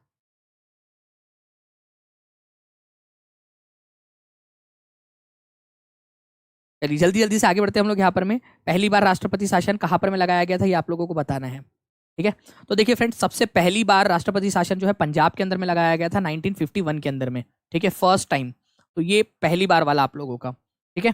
बिहार में अब तक कितने बार लग चुका है राष्ट्रपति शासन, ये भी आप लोग बता देंगे मुझे। मैंने आप लोगों से पूछा था कि जिम कॉर्बेट नेशनल पार्क कब बना था आपका, तो 1936 में बना था, ये याद रखना है आप लोगों ने, ठीक है। 1936 में जिम कॉर्बेट नेशनल पार्क, ठीक है। चलिए, तो पंजाब में 1951 में सबसे पहले जो है वो इमरजेंसी राष्ट्रपति शासन लगा था। नेक्स्ट क्वेश्चन की तरफ में आगे बढ़ते हैं आप लोगों को बताना है, राधा के शिक्षक यह अवलोकन करते हैं कि राधा को श्याम पट पढ़ने में कठिनाई हो रही है, ठीक है। राधा को जो है वो पढ़ने में कठिनाई हो रही है, ठीक है। आंखों में नमी और विटामिन की कमी, ठीक है। विटामिन ए, ये याद रखना है आप लोगों ने, ठीक है। विटामिन ए यहाँ पर में है, अगर उसको देखने में कठिनाई हो रही है तो विटामिन ए की कमी है। विटामिन ए जो है फ्रेंड्स वो क्या करता है, आप लोगों को आपकी जो है वो दृष्टि को बढ़ाता है, ओके, देखने की क्षमता को बढ़ाता है, ठीक है। चलिए, तो विटामिन ए। बाकी जो है फ्रेंड्स, आप लोगों का कौन सा विटामिन का क्या काम है और क्या क्या होता है उसका, ये पूरा का पूरा लिस्ट आप लोगों को ऑलरेडी दानिश टेलीग्राम ग्रुप पे और टीचिंग परीक्षा ऐप के ऊपर में आपको दिया हुआ है, ठीक है। जैसे विटामिन ए जो है, अगर इसकी कमी हो जाए तो आपको देखने में दिक्कत होगी, ठीक है। नाइट ब्लाइंडनेस, रतौंधी जिसको बोला जाता है, वो विटामिन ए की कमी के कारण होता है। बेरी बेरी डिजीज, स्किन का डिजीज है ये, ठीक है, आप लोगों का विटामिन B1 की कमी के कारण होता है, ठीक है। स्कर्वी, दांतों से या मसूड़ों से खून निकलना, स्कर्वी विटामिन सी की कमी के कारण होता है। विटामिन सी आपकी इम्यूनिटी को भी बढ़ाता है। रिकेट्स, हड्डियों में, ठीक है, डिफॉर्मिटी आ जाना, हड्डियों का कमजोर हो जाना, विटामिन डी के कमी के कारण होता है रिकेट्स, ठीक है। कैल्शियम की कमी के कारण भी आप लोगों की जो अस्थियां कमजोर हो जाती है, और मैंने आपको ये बार बार बताया हुआ है फ्रेंड्स, और केवीएस वालों ने इसी सूची में से क्वेश्चंस बना के बार बार पूछे थे केवीएस के अंदर में। जिन बच्चों ने केवीएस मेरे से पढ़ा था उनको पता होगा कि जिस चीज पे मैंने फोकस किया उस पे से क्वेश्चंस पूछे गए थे। मैं अभी भी कह रहा हूँ आप लोगों को, अच्छे से आप लोग इसको पढ़ लो, सारे के सारे लोग, ठीक है। विटामिन ए के लिए क्या खाना चाहिए सर, ये भी बता दीजिए। विटामिन ए के लिए क्या खाना चाहिए, गाजर खाओ मस्त पैकी, ठीक है। विटामिन ए के लिए मछलियाँ खा सकते हो आप, ठीक है, हरी सब्जियाँ खा सकते हो। गाजर के अंदर में विटामिन ए बहुत अच्छी खासी मात्रा के अंदर में होता है आपका, ठीक है। बीट रूट के अंदर में भी होता है विटामिन ए आपका। बीट रूट आपको पता है ना, वो बीट रूट आता है लाल लाल कलर का दिखता है, उसमें भी होता है, ठीक है। चलिए, कि आयोडीन की कमी के कारण गोइटर, गले का रोग होता है, घेंगा, वो गला बड़ा बड़ा हो जाता है, घेंगा, ठीक है, वो रोग होता है। नेक्स्ट क्वेश्चन की तरफ में आगे बढ़ते हैं। इस क्वेश्चन का आंसर कीजिए आप सभी लोग, ठीक है, बहुत इंपॉर्टेंट है, इसको बहुत ज्यादा very very very very very important mark कीजिए। ये ऐसे क्वेश्चन है जो आप लोगों को आपका सिलेक्शन करवा सकते हैं, ऐसे क्वेश्चन जो आपका सिलेक्शन करा सकते हैं, आपके सपने पूरे कर सकते हैं, ठीक है। इस तरह के क्वेश्चन आप लोगों के। अब आप बताइए कि ऐसे क्वेश्चंस को करना चाहिए कि नहीं करना चाहिए आपने, जहां पर मैं बस थोड़ी सी मेहनत है, कुछ दिन की मेहनत है, और कुछ दिन की मेहनत के अंदर में आप लोग जो है आपकी जिंदगी पूरी की पूरी चेंज हो जाएंगी, ठीक है। मैं अपने तरफ से पूरा एफर्ट दे रहा हूँ, पूरी मेहनत करो। देख रहे हो आप लोग 1 घंटा 20 मिनट हो चुका है, मैंने अभी तक पानी भी नहीं पिया है, ठीक है। कंटिन्यूअसली बोला जा रहा हूँ, बोला जा रहा हूँ, बोला जा रहा हूँ, और एनर्जी के साथ में बोल रहा हूँ। मैं जब अपने तरफ से 100% दे रहा हूँ, तो आप लोग अपने तरफ से अपना 100% क्यों नहीं दे सकते अपनी जिंदगी के लिए? थोड़ा सा समय पूरा अच्छे से मेहनत करके एक बार पूरा अच्छे से निकाल लो पेपर, पूरा अच्छे से, एक बार की बात है। तो देखिए फ्रेंड्स, आपको बता दूं कि 4 बौद्धिस्ट काउंसिल हुई है, बौद्ध परिषद आयोजित हुई है आप लोगों की, ठीक है। जो पहली बौद्ध परिषद आप लोगों की आयोजित हुई थी, वो हुई थी आप लोगों की अजात शत्रु के समय में। फर्स्ट वाली हुई थी अजात शत्रु के समय में। कहाँ हुई थी ये अजात शत्रु के समय में, कहाँ पर में आयोजित हुई थी? राजगृह में हुई थी, ठीक है। अगर मैं सेकंड वाली की बात करूं आप लोगों से, सेकंड वाली जो कि इस क्वेश्चन में पूछा गया है, वो हुई थी काल अशोका के समय में। काल अशोका के समय में हुई थी वैशाली में। तो सेकंड वाली आप लोगों से पूछा है तो काल अशोका के समय में हुई थी वैशाली में। थर्ड नंबर वाली आप लोग बताइए मुझे, थर्ड और फोर्थ आप लोग कमेंट करके बताओ, देखते कितने लोग कमेंट करके बता सकते हैं थर्ड और फोर्थ वाली। जल्दी जल्दी से बताइए थर्ड और फोर्थ वाली, कि थर्ड वाली और फोर्थ वाली जो है वो कब कब हुई थी आप लोगों की आयोजित, थर्ड और फोर्थ वाली। जल्दी जल्दी से बता देंगे सभी लोग, जितने भी लोग देख रहे हैं यहाँ पर में। और मैं जैसे कि देख पा रहा हूँ फ्रेंड्स, 4300 प्लस 4400 के करीब करीब जो है लाइक का नंबर बढ़ चुका है हमारा। जितने भी लोग अभी तक लाइक करने के बचे, जल्दी जल्दी से लाइक कर देंगे, और टीचिंग परीक्षा चैनल को सब्सक्राइब भी जरूर कर लेंगे, और बेल आइकन दबा लेना, ठीक है। चलिए, केवल 150 बच्चे अब हम लोग दूर है यहाँ पर में 1,85,000 से, तो आंसर हो जाएगा। ये वाली लिस्ट भी मैंने आप लोगों को दानिश शेख जो टेलीग्राम ग्रुप है उसके ऊपर में शेयर की हुई है ऑलरेडी, DANISHSHEIKH। तो प्लीज टेलीग्राम से आप लोग इसको ले सकते हो, ऑलरेडी शेयर किया हुआ है आप लोगों के साथ में पूरी की पूरी लिस्ट।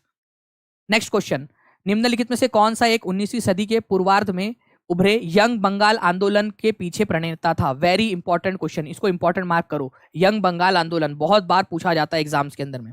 यंग बंगाल आंदोलन, यंग बंगाल आंदोलन के पीछे कौन था? यंग बंगाल आंदोलन, यंग बंगाल आंदोलन जो है फ्रेंड्स, इनके पीछे ये यंग बंगाल आंदोलन जो है बंगाल के इलाके के अंदर में, कलकत्ता के इलाके के अंदर में हेनरी विवियन डिरोजियो ने, ठीक है, हेनरी विवियन डिरोजियो, डिरोजियो बहुत ही फेमस व्यक्ति है डिरोजियो। केवल जो है फ्रेंड्स यहाँ पर मैं आपको बता दूं कि 28 साल की उम्र में इनकी मृत्यु हो गई थी, अदरवाइज ये बहुत आगे बढ़ जाते, बहुत बड़े जो है हमारे इतिहास के अंदर में उनका नाम होता, बट फिर भी एग्जामिनर ने इनको बड़ा फेमस कर दिया। यंग बंगाल आंदोलन, ठीक है, यंग बंगाल आंदोलन, युवा बंगाल आंदोलन चलाया था इन्होंने, ठीक है, बहुत कम उम्र के अंदर में। हेनरी विवियन डिरोजियो, बंगाल के इलाके के अंदर में, ये याद रखना है आपने, बहुत ही फेमस क्वेश्चन है। 61% लोगों ने सही आंसर दिया था इसका। नेक्स्ट क्वेश्चन की तरफ में आगे बढ़ते हैं आप लोगों के, ठीक है। हेनरी विवियन डिरोजियो, ये याद रखना है फ्रेंड्स, कलकत्ता के अंदर में हिंदू कॉलेज के अंदर में टीचर थे, और जो है इन्होंने यंग बंगाल आंदोलन चलाया था। डिरोजियंस कहा जाता है इनके फॉलोअर्स को। काफी कम उम्र में इनकी मृत्यु हो गई थी, लेकिन अदरवाइज ये बहुत आगे बढ़ जाते हैं। आपको बताना है कि सितंबर 1893 में, ठीक है, विश्व धर्म संसद के अंदर किसने भाषणों में, ठीक है, उनको देवी अधिकार के वक्ता और पश्चिमी देशों के भारतीय ज्ञान के दूत के रूप में विश्व में प्रसिद्धि दिलाई थी? अभी बड़ा कंट्रोवर्सी भी चल रही है इनके ऊपर में थोड़ी सी, ठीक है। तो बताइए कि विश्व धर्म संसद हुई कब थी? पहली बात तो वर्ल्ड, ठीक है, रिलीजियस पार्लियामेंट आपकी कब आयोजित हुई थी? विश्व धर्म संसद 1893 में।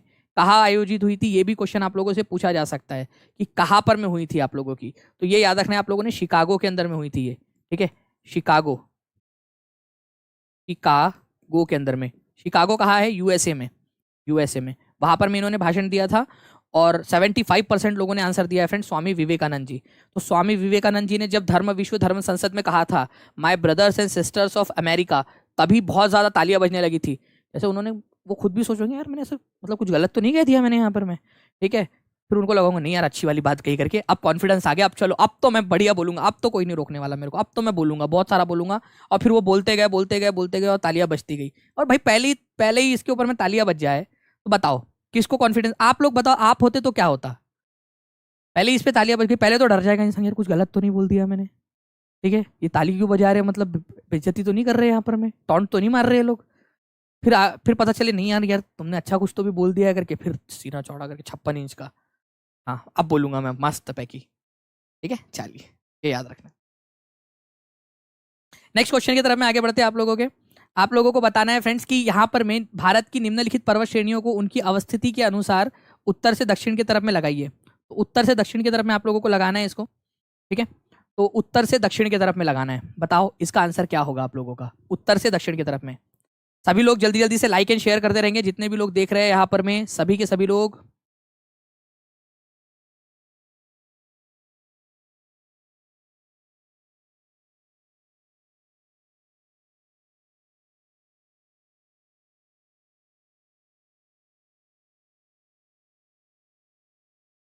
बहुत बढ़िया।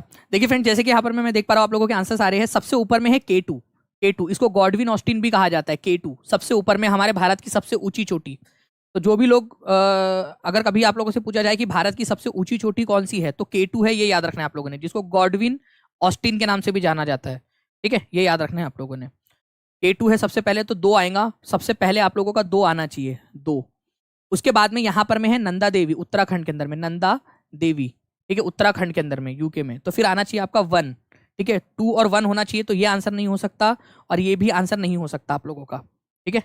तो कितने लोग यहाँ पर में एटलीस्ट इन ऑप्शंस को एलिमिनेट कर पाए हैं, ये देख लेते हैं हम लोग यहाँ पर में, ठीक है। सी और डी को जो है 11% लोगों ने आंसर लगाया, लेकिन बाकी के लोग जो है सही लगाने की कोशिश कर रहे हैं। उसके बाद में फ्रेंड्स आप लोगों का है यहाँ पर में डोडा बेट्टा 4, यहाँ पर में मिलेंगे आपको केरल, कर्नाटक और तमिलनाडु की बॉर्डर पे, ठीक है। स्पेशली तमिलनाडु के अंदर में ये डोडा बेट्टा, नीलगिरी पर्वत की सबसे ऊंची चोटी। और अन्नाईमुड़ी जो है, अन्नामुड़ी जो दक्षिण भारत की सबसे ऊंची चोटी है, वो यहाँ पर में अन्नाईमुड़ी केरल के अंदर में, ये है डोडा बेट्टा, ठीक है। तो ये आप लोगों का होगा यहाँ पर में 4, और फिर आएगा 3 सबसे लास्ट में है, और 3 सबसे लास्ट में यहाँ पर में एक ही जगह पे दिया हुआ था आपका, इससे भी एलिमिनेट किया जा सकता था, 3 सबसे लास्ट में केवल एक ही जगह पे दिया हुआ था आपका, इस चीज से भी इसको एलिमिनेट किया जा सकता था अच्छे से अगर आप लोग चाहते तो। ठीक है, चलिए आगे बढ़ते हैं हम लोग यहाँ पर में हमारे नेक्स्ट लेक्चर की तरफ, नेक्स्ट क्वेश्चन की तरफ में। ये वाली पूरी की पूरी जो है फ्रेंड्स पर्वत श्रृंखलाओं की एक पूरी की पूरी एक मैप है। ठीक है, आप इसको देखोगे अच्छे से तो जूम करके भी आपको बहुत अच्छे से दिखेगा, बहुत अच्छी क्वालिटी के अंदर में है ये। ठीक है, बहुत अच्छी इसके अंदर में है आप लोगों का। और मैंने ऑलरेडी आप लोगों के साथ में टेलीग्राम के ऊपर में शेयर किया हुआ है आप लोगों के साथ में, तो वहां से भी आप लोग देख सकते हो कि भाई आपको काफी अच्छे से दिख जाता है यहाँ पर में ये। ठीक है, चलिए तो आप देख सकते हो ये है अन्नाई मुड़ी आप लोगों का, अन्नाई मुड़ी आप लोगों का ये मिलेगा आपको केरल के अंदर में। ठीक है, केरल के अंदर में।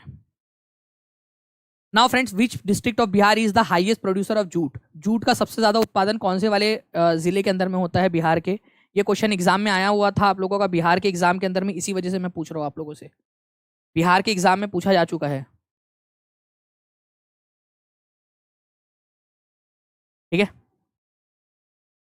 चलिए जल्दी जल्दी से लाइक एंड शेयर कर देंगे फ्रेंड्स, और चैनल को सब्सक्राइब भी कर देंगे जितने भी लोग जुड़ रहे हैं, और अपने दोस्तों के साथ में शेयर कर दीजिए, जहां जहां भी शेयर कर सकते हो, टेलीग्राम, फेसबुक, व्हाट्सएप, इंस्टाग्राम, हर जगह पे शेयर कर दीजिए। टीचिंग परीक्षा ऐप को डाउनलोड कर लेना है आप सभी लोगों ने, टीचिंग परीक्षा ऐप को डाउनलोड कर लेना है। ठीक है, टीचिंग परीक्षा ऐप को, उसके अंदर में भी आपको बहुत सारी चीजें मिल जाएगी। प्लस आप लोग दानिश शेख जो टेलीग्राम ग्रुप है उसको भी ज्वाइन कर सकते हो। ठीक है, बताइए इसका आंसर क्या होगा आप लोगों का? 71% लोगों ने आंसर दिया है पूर्णिया जिला। तो ये याद रखना है फ्रेंड्स कि पूर्णिया जिला जो है आप लोगों का जूट के उत्पादन में सबसे ज्यादा अग्रणी है। वैसे जो है फ्रेंड्स, जूट के उत्पादन में स्टेट कौन सा सबसे नंबर 1 आता है? स्टेट, स्टेट कौन सा नंबर 1 आता है भारत के अंदर में, ये आप लोग बताएंगे। बिहार में तो चलो पूर्णिया आप लोगों ने बता दिया, लेकिन स्टेट में कौन सा नंबर आता, स्टेट कौन सा है आप लोगों का? ठीक है, फिर से शेयर कर दीजिएगा। चलो मैं फिर से शेयर कर दूंगा, एक बार वापस से शेयर कर दूंगा आपके साथ में टेलीग्राम पे। देखिए अगर आप लोगों से ये बोला जाए ना कि जूट का सबसे बड़ा उत्पादक राज्य कौन सा है, तो पश्चिम बंगाल है, ये भी याद रख सकते हो आप लोग, पश्चिम बंगाल। ठीक है, पश्चिम बंगाल, और हमारे पश्चिम बंगाल के जस्ट बाजू में बांग्लादेश, ये इंपॉर्टेंट है, ये जहां पर में जूट का बहुत ज्यादा उत्पादन किया जाता है। इसके अलावा मैं आपको बता दूं फ्रेंड्स कि जो जूट है आप लोगों का, ये ट्रॉपिकल रीजन के अंदर में बहुत ज्यादा उगता है। ट्रॉपिकल, ट्रॉपिकल, उष्ण कटिबंधीय क्षेत्र, उष्ण, उष्ण कटिबंधीय, कटिबंधीय, बंधीय, उष्ण कटिबंधीय क्षेत्र जो होता है आप लोगों का, उष्ण कटिबंधीय का मतलब ट्रॉपिकल, ये इक्वेटर है, tropic of cancer, tropic of capricorn, इसके बीच वाला इलाका जहां पर में बहुत ज्यादा गर्मी पड़ती है, उस इलाके के अंदर में। ठीक है, चलिए ये भी आप लोग याद रखोगे, इंपॉर्टेंट पॉइंट है, एग्जाम के अंदर में आप लोगों से पूछा जा सकता है। ठीक है, चलिए नेक्स्ट क्वेश्चन की तरफ में आगे बढ़ते हैं। आप लोगों का आपको बताना है कि which of the following articles can not be suspended even during the emergency. ये भी आप लोगों को पढ़ाया हुआ है, जितने भी पेड वाले बच्चे वो लोगों के लिए तो बिल्कुल एकदम याद हो गया होगा, और आप लोगों को भी याद हो जाना चाहिए फ्रेंड्स। ठीक है, अपलोड हो चुके हैं टीचिंग टारगेट जी, आप एक बार जाके देखोगे ना तो कंटिन्यूसली अपलोड हो रहे हैं वहां पर में। जी हाँ, गोल्डन फाइबर भी कहा जाता है उसको। ठीक है, स्वर्णिम रेशा, गोल्डन फाइबर जूट को बोलते हो आप लोग। ठीक है, तो देखिए फ्रेंड्स, आर्टिकल नंबर 20 और आर्टिकल नंबर 21 ये कभी भी सस्पेंड नहीं हो सकते, ये अमर है। ठीक है, ये अमर है, ये कभी भी सस्पेंड नहीं किए जा सकते इमरजेंसी के समय में। बाकी के आर्टिकल्स को इमरजेंसी के समय में सस्पेंड किया जा सकता है, लेकिन 20 और 21 को सस्पेंड नहीं कर सकते। आर्टिकल नंबर 20 आपको जो सजा याफ्ता है, मतलब जिसको सजा हो चुकी है, ठीक है, उसके लिए है यहाँ पर में, उसको कुछ बचाव दिए गए, जैसे डबल सजा नहीं दी जा सकती। आप लोगों को मान लो आपने कोई गुनाह किया, तो क्या डबल बार सजा दे दूं आपको? ठीक है, डबल डबल सजा।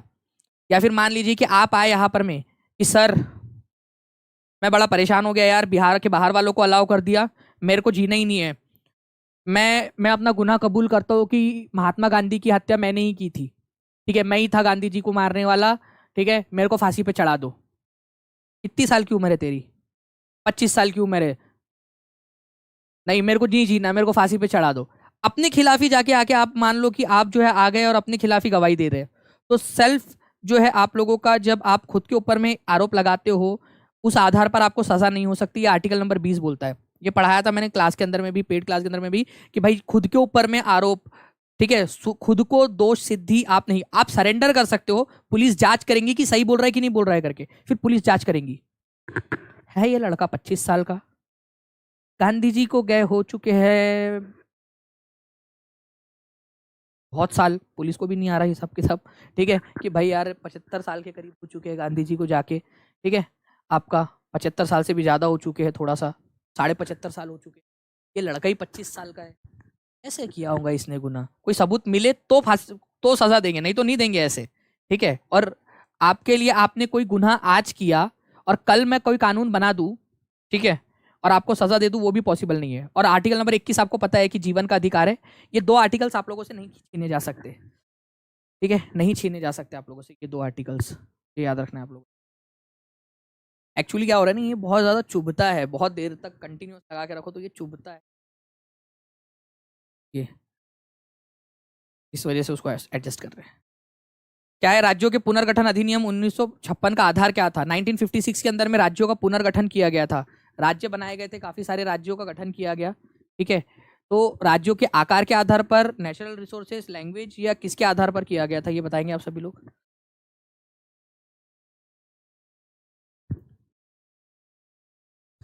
तरीके से किया जा सकता है इसको, क्योंकि वो अब दर्द सहन नहीं हो रहा वहां पर। आप लोगों को आवाज आ रही है कि एक बार बता देना यार, क्योंकि दर्द अब चुभ रहा है बहुत ज्यादा तेज। What is the basis of states reorganization act 1956? ठीक है टीम, प्लीज मुझे आप लोग भी बता देना अगर आवाज क्लियर आ रही है इस तरीके से। तो भाषा के आधार पर राज्य बनाए गए थे, ठीक है। फजल अली कमीशन बनाए, हाँ चलो ठीक है। तो फजल अली कमीशन जो है फ्रेंड्स, ये याद रखना है आप लोगों ने, फजल अली कमीशन बनाया गया था, फजल अली कमीशन आप लोगों का। और इसके आधार पर, राज्य के आधार पर जो है राज्यों का गठन किया गया, मतलब भाषा के आधार पर राज्यों का गठन किया गया, ये याद रखना है आप लोगों ने, ठीक है। भाषा के आधार पर 1951 के समय में ऐसा दिखता था भारत, फिर भाषा के आधार पर कुछ इस तरीके से भारत का नक्शा चेंज कर दिया गया था। अब और चेंज हो गया भारत का नक्शा वैसे तो, लेकिन भाषा के आधार पर 1956 में बनाया गया था इस तरीके से, ठीक है। ये आप लोगों को, बिहार के किस जिले को बिहार का चावल का कटोरा कहा जाता है? ठीक है, राइस बाउल ऑफ बिहार, या धान का कटोरा भी कई बार आप लोग इसको कह सकते हो, धान का कटोरा। तो बताइए बिहार के कौन से जिले को धान का कटोरा कहा जाता है? बिहार का धान का कटोरा।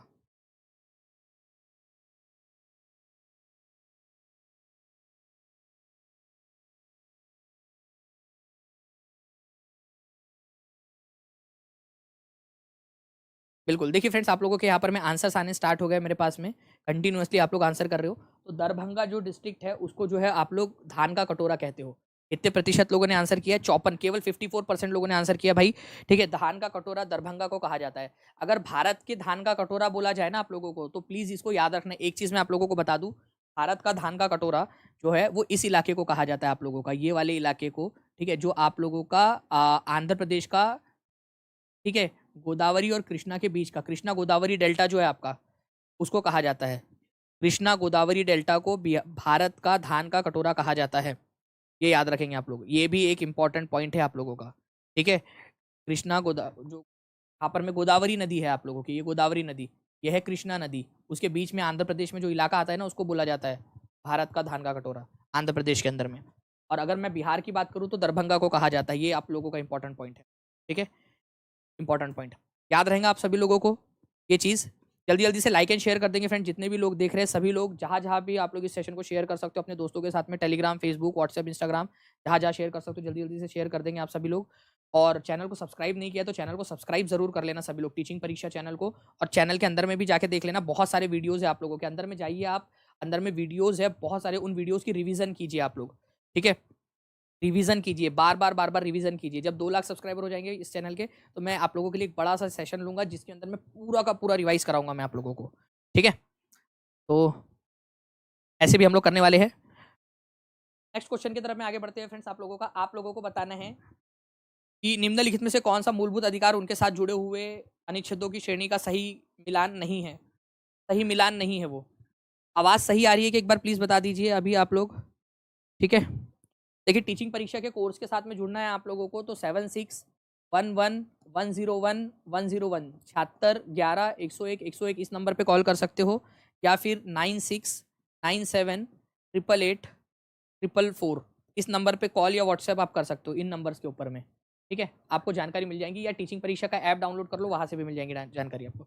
उसके बाद में जो है फ्रेंड्स यहाँ पर मैं राइट टू फ्रीडम, ठीक है, right against exploitation, right to freedom of religion, cultural and educational rights, पूरा फंडामेंटल राइट्स आप लोगों को पढ़ाया हुआ है पेड के अंदर में। कितने बच्चे जिन्होंने पूरा अच्छे से देखा है, पूरा पूरा आप लोगों को पूरा पूरा डिटेल में पढ़ाया हुआ है आप लोगों को फंडामेंटल राइट्स, मैंने स्टार्टिंग से लेकर आखिरी तक। इवन आई थिंक शायद आपके बिहार वाले चैनल के ऊपर में, बिहार वाले चैनल को कितने लोगों ने सब्सक्राइब नहीं किया अभी तक?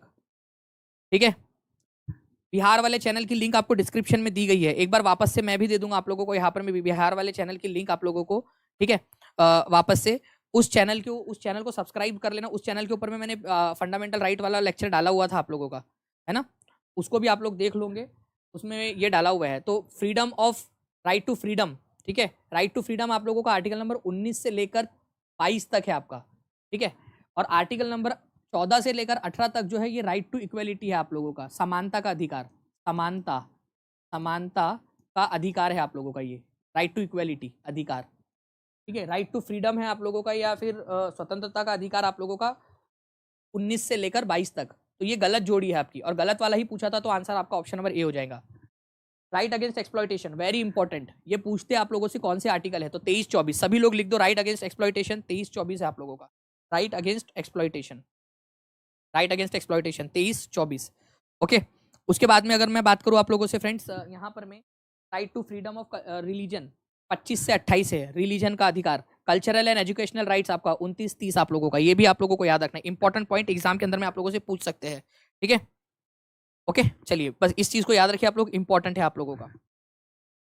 नेक्स्ट क्वेश्चन की तरफ में आगे बढ़ते हैं फ्रेंड्स। निम्नलिखित में से कौन सा बिहार का सबसे पश्चिमी जिला है? सबसे पश्चिमी जिला कौन सा है, और सबसे पूर्वी जिला कौन सा है, ये भी आप बता देंगे। सबसे पश्चिमी, सबसे पूर्वी जिला आप लोगों का, रोहतास, गोपालगंज, कैमूर, सारण, ठीक है, जल्दी बताइए आप लोग कि सबसे पश्चिमी जिला कौन सा है बिहार का, सबसे पश्चिमी जिला, ठीक है, वेस्टर्न मोस्ट। तो कई सारे लोगों को लगता है फ्रेंड्स यहाँ पर में कि ई ऑप्शन होता तो भाई पश्चिमी चंपारण सबसे पश्चिमी होता, नहीं। आपको बता दूं फ्रेंड्स कि कैमूर जो है आप लोगों का, ये सबसे पश्चिमी जिला है आप लोगों का, कैमूर, ठीक है। तो कैमूर जो है ये आपका सबसे पश्चिमी जिला है, ठीक है।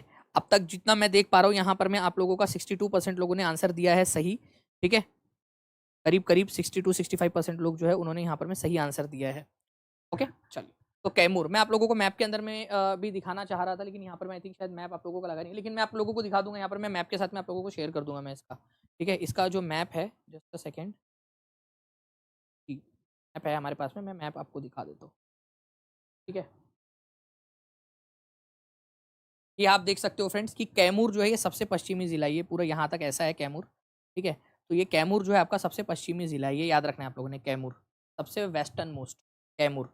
सबसे पूर्वी जिले की बात करेंगे तो किशनगंज है सबसे पूर्वी जिला, सबसे उत्तरी पश्चिमी चंपारण, और सबसे दक्षिण के अंदर में, ठीक है, सबसे दक्षिण के अंदर में आप लोगों का जो है ये याद रखना है आप लोगों को, दक्षिण के अंदर में गया डिस्ट्रिक्ट है सबसे दक्षिण में, ये याद रहेगा आप लोगों को, ठीक है, याद रहेगा आप सभी लोगों को।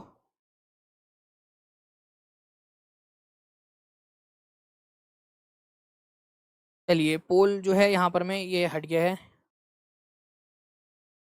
बिल्कुल बिल्कुल अंशु भारती जी, ठीक है।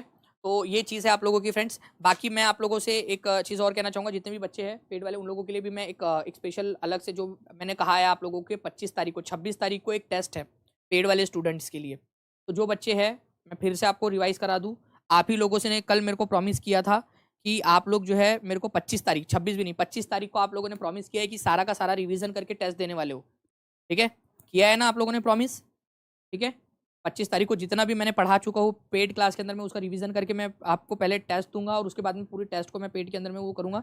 तो मैं आपको फिर से रिवाइज याद दिला रहा हूँ, याद दिलाता रहूँगा आप लोगों को, ठीक है, क्लास में भी याद दिलाता रहूँगा। 25 तारीख है, दिन रात पढ़ाई करो अच्छे से, ठीक है। 25 तारीख को पेड क्लास में जितना भी सिलेबस हुआ उसकी टेस्ट में लेने वाला हूँ आप लोगों का, जैसे मैंने यहाँ पर लिया वैसे पेड क्लास के अंदर में भी पेड क्लास की पूरी टेस्ट लूँगा मैं, ठीक है। तो बार बार रिमाइंड करवाता रहूँगा, अच्छे से कर लो, ये मौका है। देखो जब मैं टेस्ट ले रहा हूँ ना, तो आपके पास में मौका है कि भाई इस बहाने आपकी पढ़ाई हो जाएंगी अच्छे से, ठीक है, इस बहाने आप लोगों की पढ़ाई हो जाएंगी। और हमने फर्स्ट 3 लोगों के लिए इनाम भी रखा हुआ है वहाँ पर में, है ना, आप लोगों का उसमें जो भी टॉप 3 के अंदर में रहेगा। तो ये जो दिन बचे आप लोगों के पास में 7-8 दिन जो बचे हुए हैं, उसको पूरा अच्छे से यूटिलाइज करो, पूरा दिल लगा के पढ़ाई कर डालो, उसके अंदर में पूरा रिवाइज करा लो, 2-2 3-3 बार जो है उसको रिवाइज कर दो आप लोग, ओके। वो मैं आप लोगों को वहाँ पर मैं आपको करवा दूंगा। बाकी जो है फ्रेंड्स, मैं आपको बता दूं कि जितने भी लोग हैं जो टीचिंग के साथ में जुड़ना चाहते हैं, वो 76 11 101 101 इस नंबर पे कॉल कर सकते हैं, या फिर 9697888444 इस नंबर के ऊपर में भी आप लोग कॉल कर सकते हो। टीचिंग परीक्षा ऐप को डाउनलोड कर लीजिए फ्रेंड्स। जिन लोगों ने अभी तक लेक्चर को लाइक नहीं किया वो लोग लाइक जरूर कर देंगे, इससे से फ्रेंड्स बहुत ज़्यादा मोटिवेशन मिलता है। चैनल को सब्सक्राइब कर लेंगे, जितने भी लोगों ने अब तक चैनल को सब्सक्राइब करके बेल आइकन नहीं दबाया वो लोग दबा देंगे। जल्दी ही मैं आप लोगों के लिए एक बहुत ही बढ़िया वाला और सेशन लेकर आऊँगा जैसे ही 2 लाख सब्सक्राइबर हमारे हो जाएंगे, ठीक है, ओके। और शेयर कर देंगे जहाँ जहाँ आप लोग इस सेशन को शेयर कर सकते हो, ठीक है, जल्दी जल्दी से सभी जगह पे शेयर आप लोग कर दोगे। बाकी मिलते हैं हमारे नेक्स्ट लेक्चर के अंदर में फ्रेंड्स। 1 घंटे से भी ज़्यादा हमारा ये सेशन चला है। अगर आप लोग इसको 5000 कर दोगे नेक्स्ट टाइम मैं जब आपको कराऊंगा, तब मैं और आप लोगों के लिए बड़ी वाली क्लासेस लिया करूंगा, ओके। चलिए मिलते हैं हमारे नेक्स्ट क्लास में, तब तक के लिए thank you very much, take care and bye, God bless you all, thank you very much friends. अच्छा एक चीज़ मैं आप लोगों को बताना चाह रहा था फ्रेंड्स, एक चीज़ बस आप लोग, एक अमेंडमेंट है, एक छोटा सा अमेंडमेंट है, वो कर लीजिए आप लोग, ठीक है। हम लोगों ने जो एक चीज़ है, बस एक चीज़ आप लोग देख लीजिए, एक अमेंडमेंट है आप लोगों का कि हैप्पीनेस इंडेक्स के अंदर में, हैप्पीनेस इंडेक्स के अंदर में हम लोगों ने देखा हुआ था कि टॉप किया था आप लोगों का फिनलैंड ने, ठीक है, आइसलैंड ने, ठीक है, आइसलैंड जो है इसने टॉप किया हुआ है आप लोगों का।